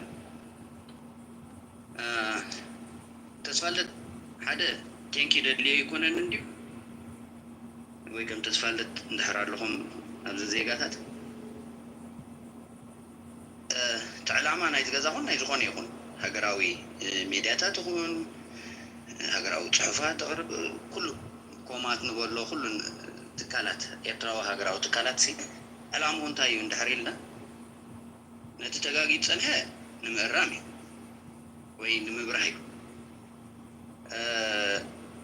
شجر ترى يقول له حجي كردو زي تصنح زيغا ويون أنصار مسمر حيزو تصنح زيغا حتى كالعد نقول قبول كاي ولا تخالون حتى كالعلي يقولون يكون السو حتى تالعيلو تنعو حرقرق زولو زي ردو كنو تصرولو ولا مليون زي تحتت تسقم يقول تسقم ترخيبو زولو كمهر تصنحان كسبخ تصنحان هقراوي يلو كنميت تصنحو ብዙሕ ስራሕ ከዓይ ፀኒሑ ትብሎ ወይ እውን ኣብቲ ሃገራዊ መስርሑ ፀኒሑ ይርድኦ እዩ ትብሎ ኤርትራውነትን ኤርትራን ፖለቲካ ናይ ኤርትራን ይርድኦ እዩ ትብሎ ቃልሲ ህዝቢ ኤርትራ እቲ መስርሕ ክሓልፎ ፀንሐ ይርድኦ እዩ ትብሎ ድንግርግር ክብል ጥራይ ደይኮነስ ክፅይቕ ክትሪኦ ከለካ እዩ ሸጋሪ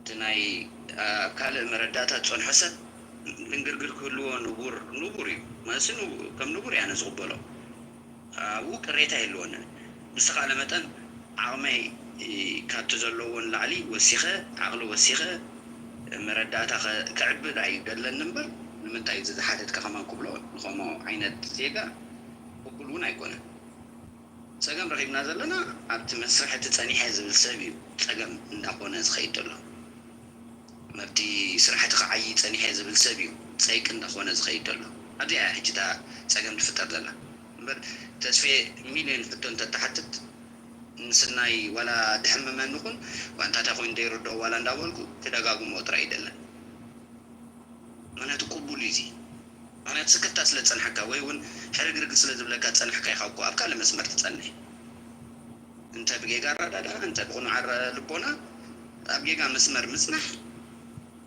ስለ ዘይተረዳእካ እዩ ወይ ስለ ዘይተቐበልካ እዩ ተቐቢለ ክትብል ዝፀናሕካ እዩ ትሽግር ኮይንና ዘሎ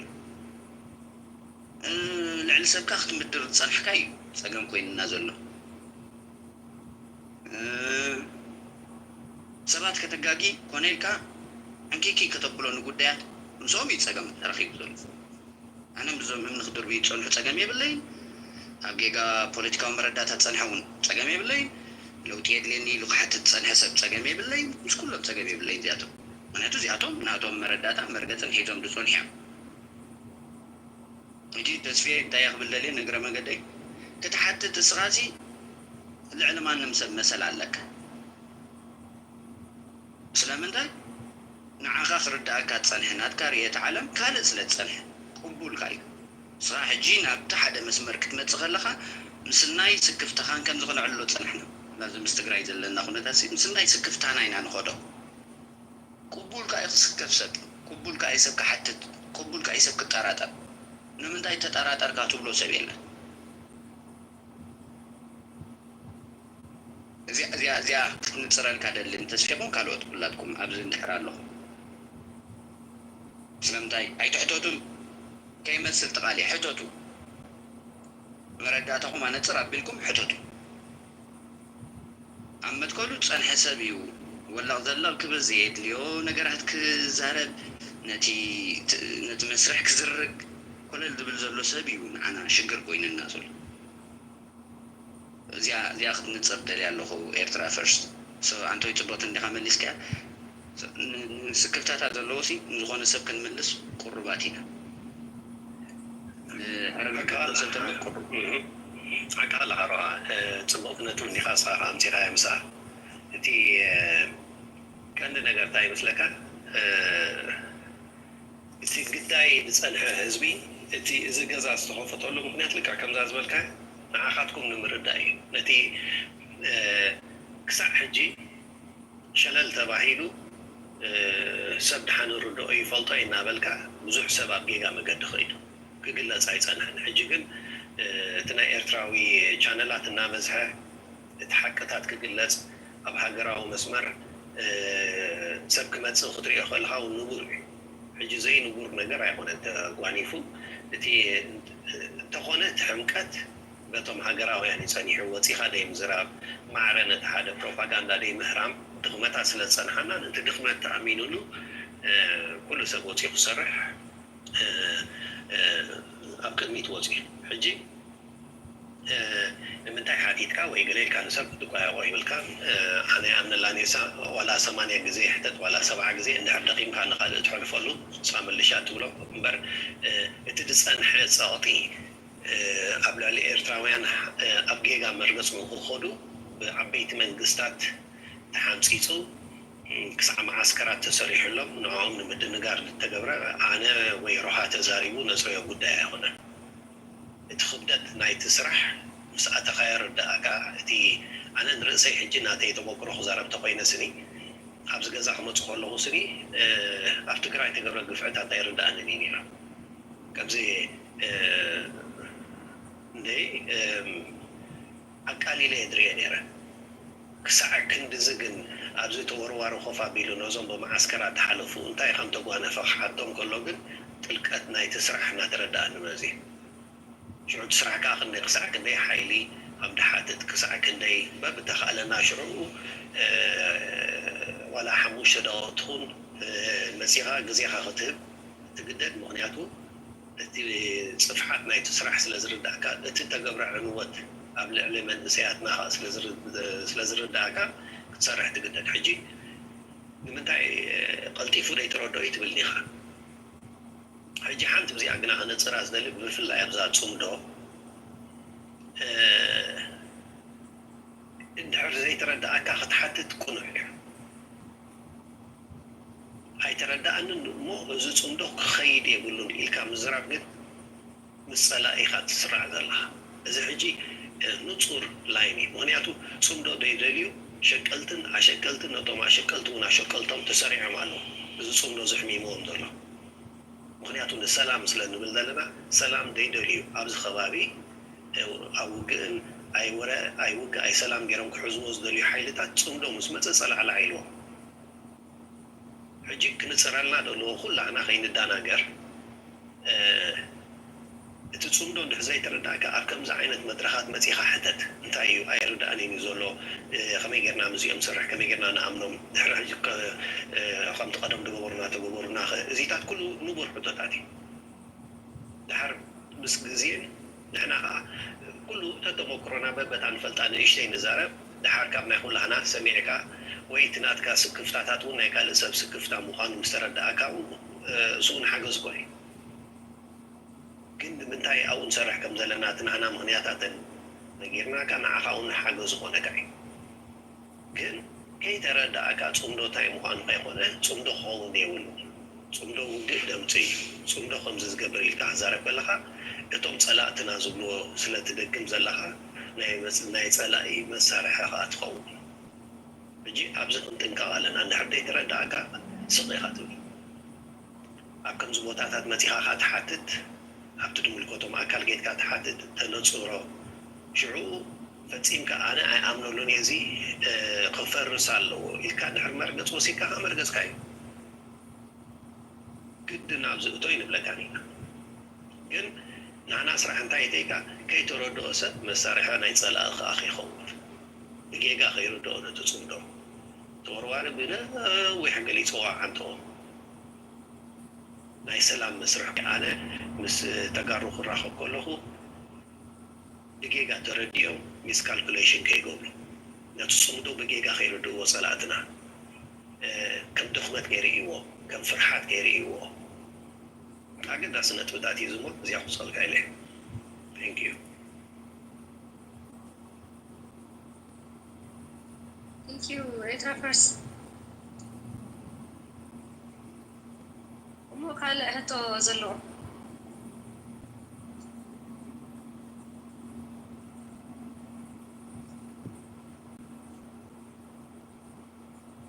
ተወሳኺ ዘለዎ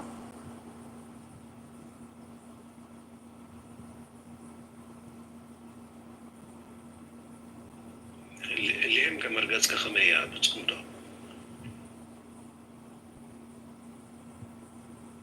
ኣሸጊራትና እንያ ዘላሳ እንታ ካብቶም ኣሸጊሮምና ዘለዉ ሰባት ኮያ ኣነ ኣይተወቀለይ ስራ ኣይፈለጥና ባዕሉ መንግስቲ ወፂቱ ዘይተዛሪቡ ኣነ ኣይፀምደን ይኽእል ኣይፀምደን ይኽእል እዚኣ እውን ሓንቲ ጉድኸ ኳ እዚኣ ከዓ ንዕመል ንዓ ኸነ ሰራጥየክ ኢና ሕጂ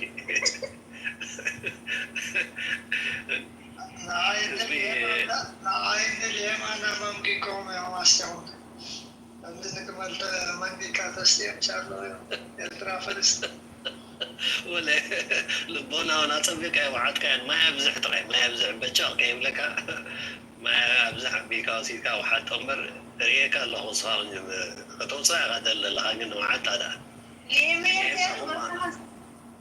مرحبا عدو رفتنك يا تهز مرحبا مرحبا مرحبا دحانتو نسمعكم وإلا حطينا طيلة كل مهار طيلة كل مهار كبزنا إليهم جو مدان كيولا نصر مهار طيلة يعني ويمكن صبوط تورينا عطوي صبوك يرغل لي سو خلاص اخواتنا كلكم خلاص اخواتنا وكلكم بتعبد بزلكم ግልፂ ወፀኒሕኩም ማለት እዩ ፅቡቅነት እዩ ካብዚ ዝበልፅ መኣዲ የለን በቃ ሓንቲ መኣዲ ስለምንታይ ኢኻ ተቐረባ ኢልካ ንምንታይ ኢኻ ትሰግድ ክትበልዕ ትፀግድ ማለት እዩ ሕጂ ንሕና ከዓ ኣብዚ ደው ኢልና ዘለና ክንመሃር ኣብዚ ኮፍ ኢልና ማለት እዩ ስለምንታይ ኣብ ዘውዒልና ሲ ብዙሕ ትምህርቲ ነቐሲና እንታይ ዘለና ማለት እዩ ስለዚ ሲ ኣብዚኣ መዓልና ንዓና ዕግበት እያ ሞ ብጣዕሚ ፅቡቅ በቃ ኣባን ዝፈደርካ ኣስሓቃሎ ዝኾነ ሲ ከመይ ሓተ ይዋ ደቂ ክባ ስዋ ገይረ ውሕጠክ ዋላ እንታይ ገይረ ውሕጠክ ዋሓት እያ ብዝኾነ ሲ ተኸብደልየ ሲ እዚ ዝወዓለ ፅቡቅ እንድዩ ብጣዕሚ ፅቡቅ ዓንተ ወይ ወርዋሪ ዝዛረበሎ በስ በቃ ብጣዕሚ ኣምታ ሽምካ ይስወጠካ በቃ ማለት እዩ ሲንክልክፈካ ማለት እዩ ኩሉ ሰብ ፅቡቅ ክዛረባ ንሲኒ ብምሉኡ ማለት እዩ ግን ኣብቲ ፅቡቅ ገይረ ሰምዓ ስለ ዝነበርኩ ካብ ስራሕ ወፂኢለ ብሬክሲ ሳይኮነን ነይሩ ማለት ዘረውስ እንጂ ስቲ እዚ ንሕና ኣብዚ ዘሎ መንእሰይ ይኹን ኣብ ውሽጢ ሃገር ዘሎሲ እቲ ቃልሱ ከዓ ክትብድኦ ዘለካ ሰያታ ሲምፕል ማለት እዩ ናይ ፅምዶና ተይርኢት ሲ ተቃልሲያ በቃ እታ ቃልሲ ቃልሲ መንእሰይ ኤርትራሲ ንምንታይ እዩ ቃልስ ዘሎ ስለምንታይ እዩ ድሌት ኣለና ንሕና መንእሰያት ኤርትራ ክንቃለስ መስዋዕት ክንከፍል ዕድመ ክኸፈል ገለሲ እዚ ኩሉ ድሌት ኣለና ግን ዕድልና ካብ ኮነ ዘይምርኢ ጫና ንኣትዎ ዘለና ኩናት ቀሊል ኣይኮነን እቲ ኩናት ዝኸፈልከ ንምንታይ ካልእ ኣማራፂ ኣታ መንጎ ኩናት ሲ ኩሉ ፃት ንዝኸፈልካ ሲ ኣታ መንጎ ኩናት ሲ ደው ኣብልዋ ናይ ሰላም ዝርርባለ ፅባሕ ደው ኣብልዎ ክበሃል ከሎ ኣይትኸፍል ኢኻ ደው ኢኻ ተብላ ምክንያቱ ንሕና ብዘይምርኢ ጫና ኢና ንኣትዎ ዘለና እቲ ኩነታት ማለት እዩ ምክንያቱ ሕሱማት ጎረቤት ስለ ዝረኸብና ኣገዲዶምና ማለት እዩ ኩሉ ፃት ፅቡቃት ብላሕ ትኽፍል ቀሊል ኣይኮነን ኣተ ግዜ እቲኣ ግን ኣነ ዝከረን ክተሽሕን ክተሽሕ ማለት እዩ ናይ ሳሳይ ወራር ክነብረሉ ግዜ ሲ ክለምያ ነይራ ኣኸድና ፓራክማንዶ ትምሃር ማለት እዩ ሽዑ ኢላ ኣቴና ናይ ክተሰሙን ገለ ማለት እዩ ካብቲ ባዕ ወፂናስ 57 ኔርናስ ካውቃና ኣቴና ናይ ክተሰሙን ገለ ኣብታ ግዜ እቲኣ ሕጂ ንሱስ ወፂና ስለ ዘለና ካብ ዝባኣ ንሕና ፓራክማንዶ ኢላ ኣቴና ዘለና ዕለት 12 ሲ ዕለት 11 ይትበልቕ ተሰሪዱ ማለት እዩ ዕለት 12 ናይ ሰላም ስምምዕ ወርሒ ሓሙሽተ እየ ዝብለኩም ዘለኹ ናይ ወርሒ 6 ይኮነን ዝብል ዘለኹ ናይ ወርሒ 5 እየ ዝብል ዘለኹ ሕጂ በቃ ንሕና ሕጂ በቃ ተሓጒስና ማለት እዩ ኣነ በዛ ነሰይ ሽዕ ዝነበረኒ ሸውሃት ማለት ስማራ ታሽሙ ነይሩ ማለት ሕጂ ወላ ቅድሚኡ ንሰምዕ ነርና ኢና ቅድሚኡ ሰሙን ክተሰሙን ገለሲ ኣብቲ እንዳብርጌ ስለ ዝነበሩ ቆቦ ኣንፈት ገለስ ትሰሚዕ ኢኻ ናይ ሰላም ስምምዕ ገለ መለሎ ገለስ ትሰሚዕ ኢኻ ማለት እዩ ነዚ ሕጂ ስንዒና ሕጉስን ብልየና ኣባይና ፅቡቃት ክፈል ሕጂ ዳሕራይ ን68 ሚስተረት ኣኸድና ግን ዕለት 11 ማለት እዩ 12 ግን ዝርአ ኩነታት ጀሚሮም ማለት እዩ በዚ መታሕ ትረእይዎ ሕጂ እቲ ፍኣት ምዃኑ በዚ ሰላም እውን በዚ ከዓኒ ሓዋ ግድልካ ማለት እዩ ኣብዚ ግዜ እዚ ከዓ ዝተኸፍለ መንእሰይ ኩሉስ መንእሰይ ሕጂ ሲ ኣነ እንታይ እያ ድብል ኩሉ ግዜ ኣታ ሕማቅ ኩነታት ኮላ ፅቡቃት ንኸፍለሉ ነበርና ሲ ደው ኣብልዎ ናይ ሰላም ስምምዕ ኣሎ ኣብ ሰላም ብለና ክብ ነርና ኣብ መንጎ ክልቴና ንቕበሎም ኣለኹ ደልየመይ ተደው ኢሉ ንፀን ንቕበሎም ፈረቓን ማለት እዩ ሕጂ ሲ እዚ ዝግበር ኩናት እዚ ኩናት ኣብ ኤርትራ ዝግበር ሲ ሰብ ክርድኦ ዘለዎ ፅቡቅ ገይሮም መንእሰያትና ልክዕዩ ሓቱ ፅቡቅ እዩ ዘይተረድኦ መንእሰይ እንተሎ ሓቱ ፅቡቅ ምክንያቱ ኣብቲ ዝገበ ግንባር ኳ ኣብቲ ኣገልግሎት ኮለና ወይ ድማ ውትድርና ምሕፃብ ዝበሃል ኣሎ ሰብ ብነቐፌታን ርእሰ ነቐፌታን ውሕቶን መልስን እኮ ሳይ ኣብ ስርዓት መፂኻ በጋባት መፂኻ ኩሉካ ረዳእካ ወላ ሕጂ ትኾን ጌጋ ተፈፂምካ ከይተረዳእካ ሓፍ ኣይብሉኻን እዩ ሓለፍና ተረዲእካ ዶ ሕጂ ብልካ ተመለስኪ ኣይተረዳእኒ እንተይልካ ከይተመለስ መወዳእቱ ሽዑ ወተረዲእኒ ምሰልካ ካላስበኪል ወተካ ብልካ ተሰሪዕካ ኣለኻ ማለት ሽዑ ኣብዚ እውን ከምኡ ኣለና ክንደይ ሓቂ ዘረባት ሓይሽ ነዊሕ መኸተን ዲብ ዝደገተ ገይሩ ብብሉፃት ሃገራውያን ናይ ውፅኢት ንሪኦ ዘለና ሕጂስ ናይቶም ብሉፃት ሃገራውያን ደው ኢሎም ኣብ መከሎም ክኸዱ ፀም ከምዘይ መስዋዕቲ ዝኸፈልሉ ኣብ ዝደገ ተኸፍለ መስዋዕቲ ቀሊል ኣይኮነን መቸስ ብኩሉ ብጉልበት ድዩ ብገንዘብ ድዩ ብግዜ ድዩ ብኩሉ መቸስ ሰብ ዓይኑ ክሳይ ዝኸውን ሰብ ሕጂ ሲ ከምዚ ክትሪኡ ከለካ እንተ ደኣኒ ጎረባብትና ሰላም ኢሉ ክመፁ እንተኮይኖም ሲ ፅቡቅ እምበረይ ኣብ ሰላም ክመፁ ሲ ፅቡቅ እምበረይ ነዚ ክትቅበለ ኢኻ ዘለካ ኣብዚ ግን እንታይ ይደለኹ ትፀገም ክንደይ ዘይነቑሕ መንእሰያት ኣለዉ ንቃሲ ዘይፈልጥዎ ኣለዉ ወቃሱ እኳ ተቐኒስካ ጥራሕ ኮንካ ዝርዳእካ እንታይ ደኣኒ ነቲ ቃሲ እውን ስለምንታይ ይቃልስ ኣለካ ወይ ስለምንታይ ህዝበይ ይቃልስ ኣሎ ስለምንታይ ከመይ መስዋዕት ክፈል ኣሎ ኢልካ ተሓሲብካ እውን ከም ኤርትራ መጠን ስን ተዳነ ካታሽም ጌርካስ ክርዳእካ ክኽእል እዩ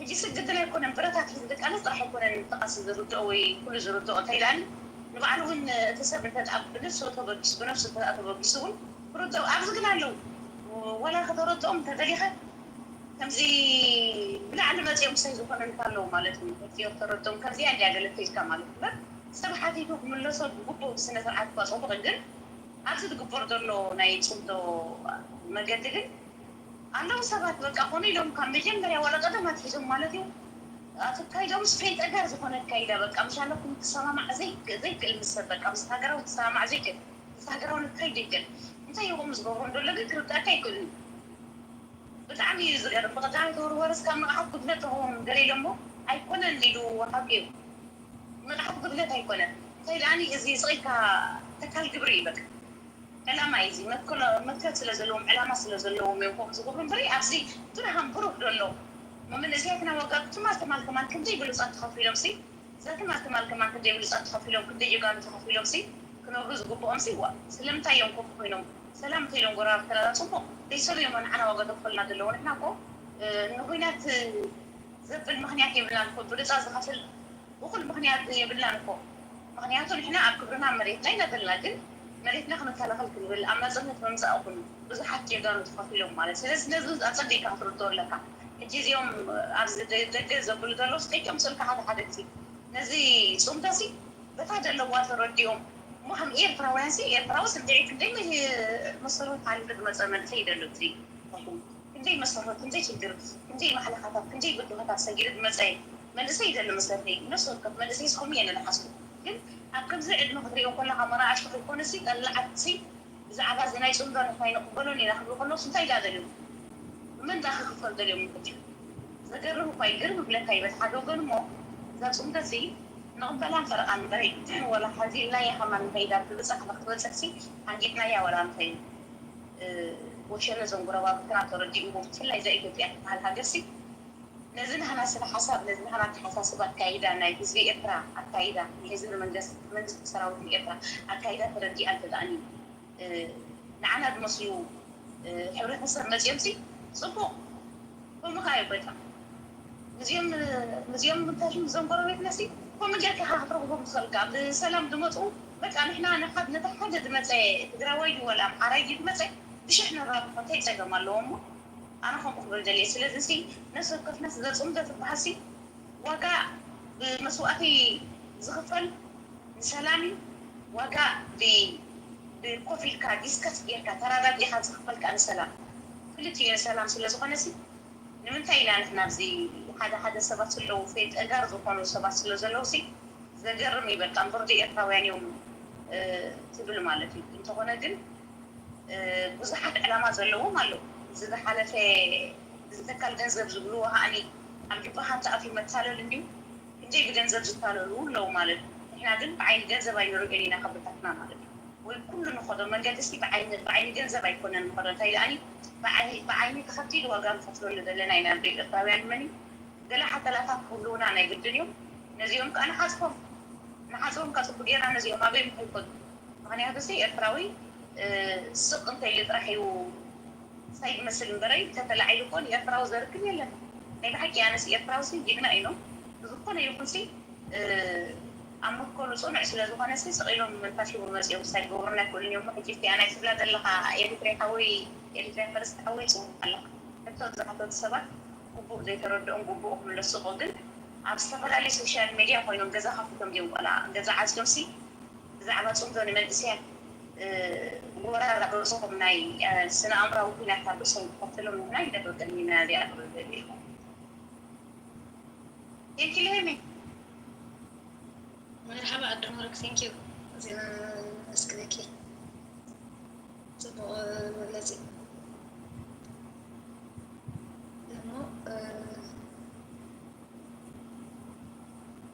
ገምሃሉ ሲ እንታይ እዩ ሓቲቱሎ እዚኣ ጌታቸው ረዳን ጻድቃን ዝርከቦም ናይ ህወሓት ሓለፍቲ ነበር ምስ ብልፅግና ምፅምባሮም ንፅምዶ ስክፍታ ይፈጥር ዶ ፅምዶ ናይ መጨረሻ ዕላምኡ ክሃርም እንታይ ድፊት ክግበር ኣለዎ ትብሉ እሞ ረሃብ ኣኸዶ ሰሚዕካ እንትኾንካ ኣቫንቲ اللي هنا حنصدق تبينا بنت سبب الله تبلا ولكن يا بس ولكن ما خير حسابي تبلا قال لك أو الله يفكرني هو عندهم اوكي تنتي ሰላም ገዛና ሁላችሁ ያ ጽንዶ ብዙ ጊዜ እንዛረበላ እና ዘይተረዳና ሁለት ችግር የሌለው ጽንዶ ባልተለ ከንጂ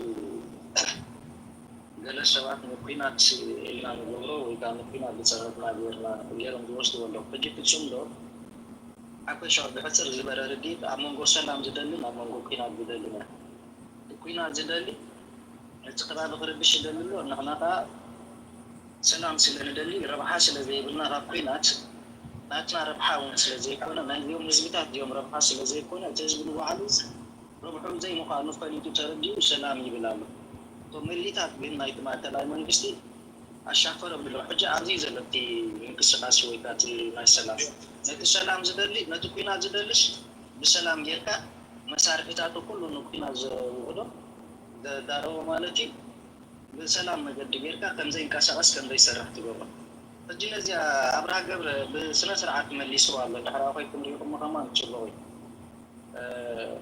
فجي قومي لا بنت كوينا تنحرج من كوينو زي ما طلع من بس بينا يجري يتمت ما بنت مش عفار نتسمد علينا إذا بعفار كاب كوينا ولا عن ترى بحاي بنا مزي كوينا زهر بحنا يكوننا نيجد سنة نيلو كاب زي تاشمي وتصال لازم تقرأيكم زي محرقهم أجيت معك لا يمنجسي بنا إلى جلوكات نتنا يوشت شجمات النقطة ويبقى كم حنتي كارتا حسيبو بس كويناتي أنا قد شجع زوجتي أنا لكي ما كوينات بتولى أجيت صغير زي الأخوة إذا كان أنا ربحنا يكون أجيت كوينات تجبر نحن كوين كم هي كله كله ما بنا تزبير راسي كوينات تجبر نحن كوين هذا أجد داس نجار بداي مريض بداي لا لا ولدي بدفرق كله ويكا تاندي من فرمتيكا مرجع يبلغ وحسنت تايلكا تغبر اذا الشاب زي بني يفكر على عمد غيري حجي نحن ابتي ميديا كل جزء ذهبنا طرح دي كنا ستكابينا جو بوليتيكس انتي مثلا لا اخنا رجع ولا لا كان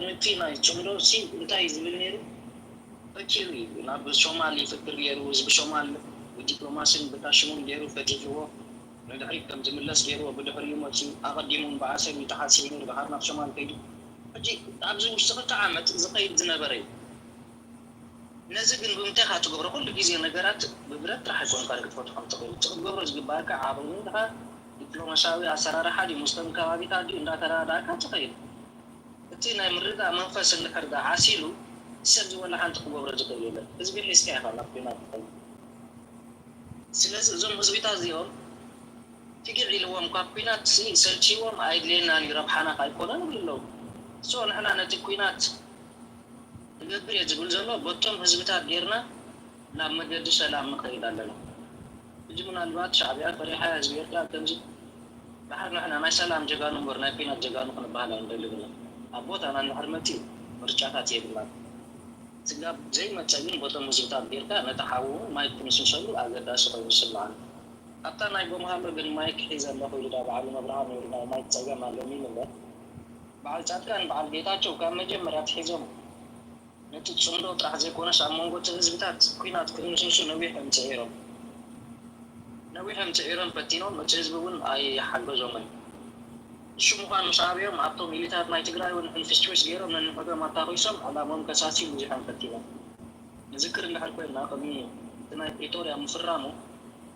ناي منجست وتهدرات ويكا ناي منجست ساكو دوبات ناي إرترام تقرأي سفر على ويلهم يشوفوا زنوور سمين تمو تهدرات نايت جرايدن عابزين حراتهم عابزين تدلي ما قدهم كيس لنقل اليوم شباب زيهم كاتو يكونوا لهم أمون قلت أنا كاب علنا في بطل نقلنا تسجن كايلنا اليوم سجى حجينا تمجدي قدوا لهم سلازي الشام حجون كقاديهم تجيبها ترديهم ناتو وسانا وثيروا لهم تزبل نحل هذه سعيد كها ولا حاجة أنجر جيركا نام مريض كاي من البعض مسلم أكلاء منجسي ما يترواش متفتان كبر كله مستقلا لما قالي قلنا وحزب هيدا يكونه لما فتان بنجعر في يكونون كقليلة تيجي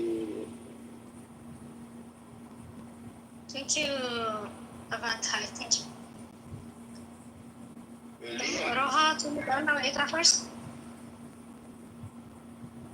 Oh, so نتصرف بليه من السادية سكفتا أي فترون دو هو سكفتا لا فتيرو منبر سكفتا خوينهم سي انتا جيرهم مسلكا انتم TDF بوغي بتاع تسغير مسرح وديهم سي أخيبا جيرو الحج اندحار نحنا نفلطو منقستا بتقراي اتي بريتوريا غيدو استسامامع حيلينا نفلد كالا حيلي نفلد نينا سلازي يالا وطيلهم كاب تقراي سوي قوامهم هادي ممكن يدوم أديس أبابا أديس أبابا تا تدالوت لهم منبر وسيدهم حجي عقمنا هاي تقراي نبدخام توعدا ديبهم بوشتي بجنزبهم بخبابيعونتهم بقال شرح لنا فتروا نتا تقراي كبتنوا يسعروا له سواء تارتم دو تساقم الله رو عبد تساقم برساتهم ده أنت تارتم دو يمسم تسميدهم زبلو بجي سبوغ نقولوا تقراي جزين زق كان زد تزرقوا تسالح ماي زق كندا بلا نقراتي خيد سلازولو تاينا خونا خيدا لو قمها عركي لما يندا تقرر تحريت كان تحت ندور دخ أما جرشة إذا تقرأي تحق أني ما يكريو جميل له حجي زرع يزول لما جمرتها قداي فتحي قداي ديمقراطي قداي كلام اللي انت تبعله مستيحلو في تاريخنا ويانا دقيقة كايدا بزح تعاوماتات نعاوم كان بزح تقبلنا تقرأه بخيلهم نيرا بزح سبي مقاقيم نيرا أوش تقرأي تراي ديكونس أبدقون كي ترفه نتعامي نايتجارو أنتي مونيرا أنت انتي كن زنقو عدي بلنا قلت في نيرو بدك عامي نايتجارو فلي أبدك بتعمي حياة نيرو كنت زكروس أب دبلوماسيا ومسرح بلا ناس مرة يوم نتصابونا نيرو نخلو جيب مكساب يجف دقف نيرو بزحنا مكساس مانيفر ناي مقبار كالت نيرو توديبهم بزحنا قرات قبل قول نيرو لازم يترفه بتاعتي قومه أما جرشن تحت نهاية سيوريدهم ساتهم تلك تقرأي بذكرتها أبزت صندوق يعني إيران تتخول أثناء كلام حيلة إذا نيت صندوق عزو نيم حكى نويح عزو تبع عايزهم هلو عجي أبزت اللون اللي على خيرهم هل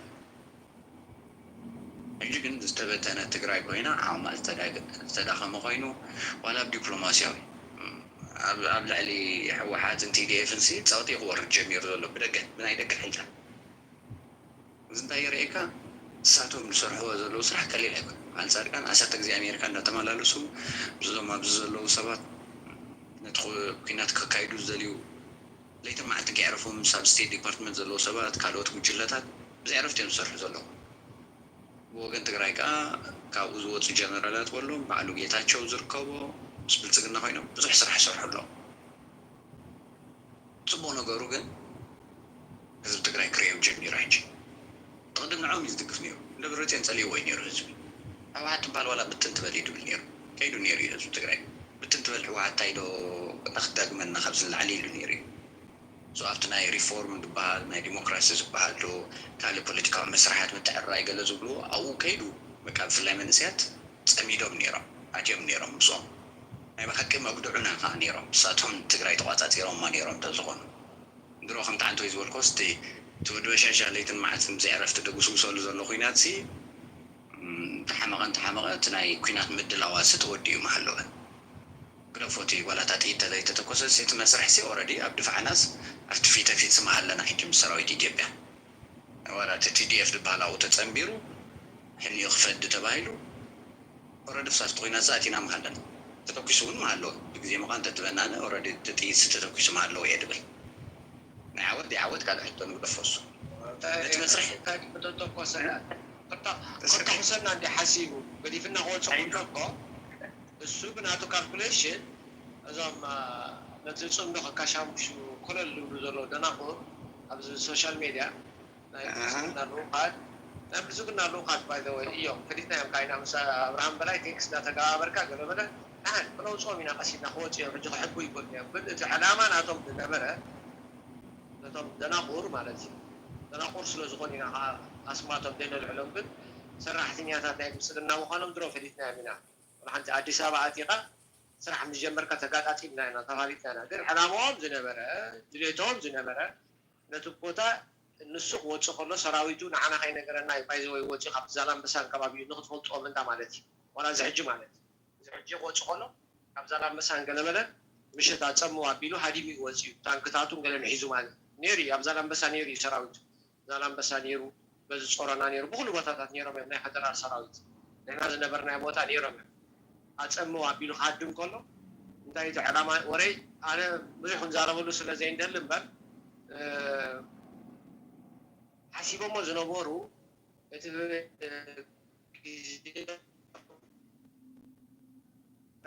بعد بعد كان بعد ጌታቸው ረዳ ጉጅለ ረሃሚጃ ነቲ ሰራዊት ቋፅሮ ፈቲኖም ነይሮም ጌታቸው ረዳ ዝክሮ ተኾንኩም ሰለስተ ካብቶም ላዕሎት ሓለፍቲ ኣዘዚ ሰራዊት ወረቐት ፅሕፍ ኣቢሉ ሰዊግዎም ካብ ስልጣን ሰዊግዎም ኣለኹ ድበለሉ እዋን ዝክሮ እንዲኹም ነቶም ምስኡ ኮይኖም ዘለዉ ኣሃዱታት ገይሩ ከተሰና ሓሲቡ ነይሩ ኤግዛክትሊ ነቶም ምስኡ ዝነበሩ ኣዘዚ ሰራዊት ንዖም ሒዙ ነቶም እምቢ ኣይንገብርን ኢና ዝበልዎ ንዓቶም ወረቐት ፅሕፍ ኣቢሉ ካብ መዝነትኩም ወሪድኩም ኣለኹም ኢልዎም ክገርመኩም ሽዑ ምሸት ንሳቶም ንፅባሒታ እዮም ምንቅስቃስ ገይሮም እቶም ካብ ስልጣንኩም ወሪድኩም ኣለኹም ዝበሎም ሰለስተ ጀነራላት ሓዊሱ ምስ ኩሎም ተሓተወት ተኣዘዝቲ ናቶምን ኣሃዱታቶምን ከይተረፈ እያ ኣድስኪልዎም ንሳቶም ምትሓዝ ኣብየሞ እምበርቲ ዕላማ ዝነበረ ንዓቶም ኣብ ትሕቲ ቀይዲ ንኸትዎም እዮም ተንቀሳቒሶም ነይሮም ነቶም ሰለስተ ጀነራላት እቲ ዕላማ ዝነበረ ነቶም ምስኦም ሕራይ ዝበሉ ከም በዓል ወደን ጥሩ ገለመለ ሒዝካ ነዚ ንፅባሒቱ ንድሕሪ ፅባሒቱ ቀጥታ በዚ ንሕና ዶባት ውግእ ከፍቱ እዩ መደብ ነይሩ ንክትፈልጥዎ ማለት እዩ እቲ ዘይተነግሮ ኣነ ነዞም ደናቁር ኣብ ዩቱብ ኮይኖም ዝፍክሩ ናይ ብልፅግና ተላኣኽቲ ሰብካ ፈሊጥዎም እንዲ ናይ ብልፅግና ተላኣኽቲ ምዃኖም ክሕቡ ይክእሉን እዮም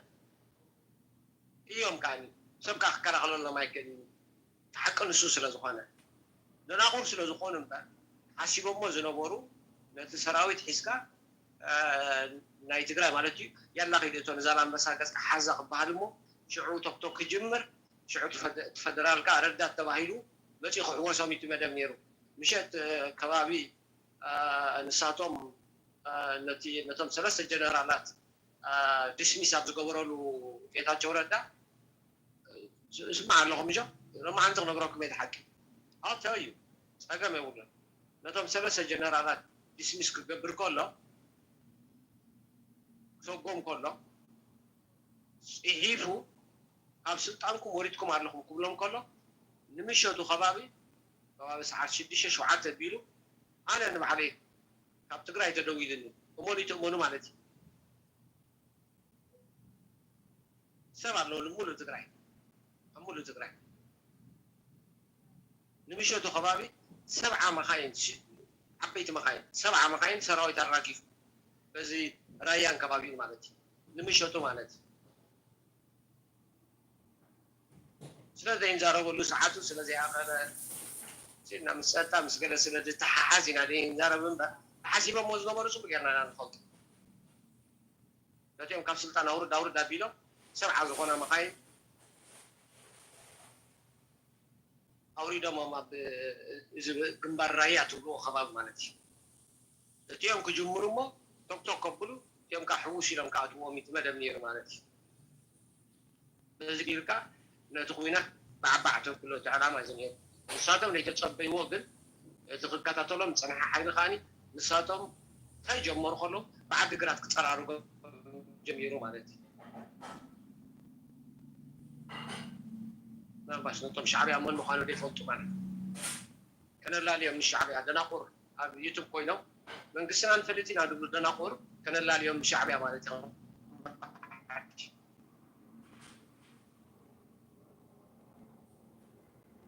እና ከነላልዮም መንግስቲ ኤርትራ መን ምዃኑ ማለት እዩ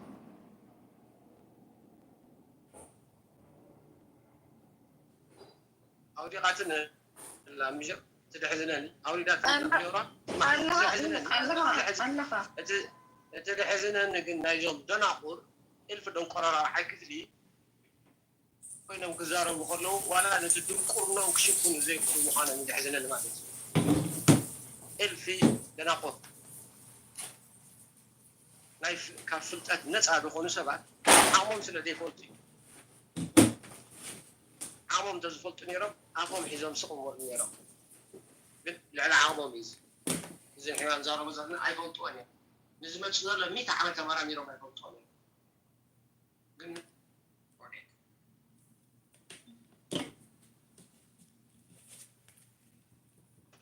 I think we got to consider the fact that the U.S. has done crazy stuff in the past, typhoid, smallpox blankets, indigenous people. The list goes on and on. Like we could talk about Agent Orange in Vietnam. There's just a lot of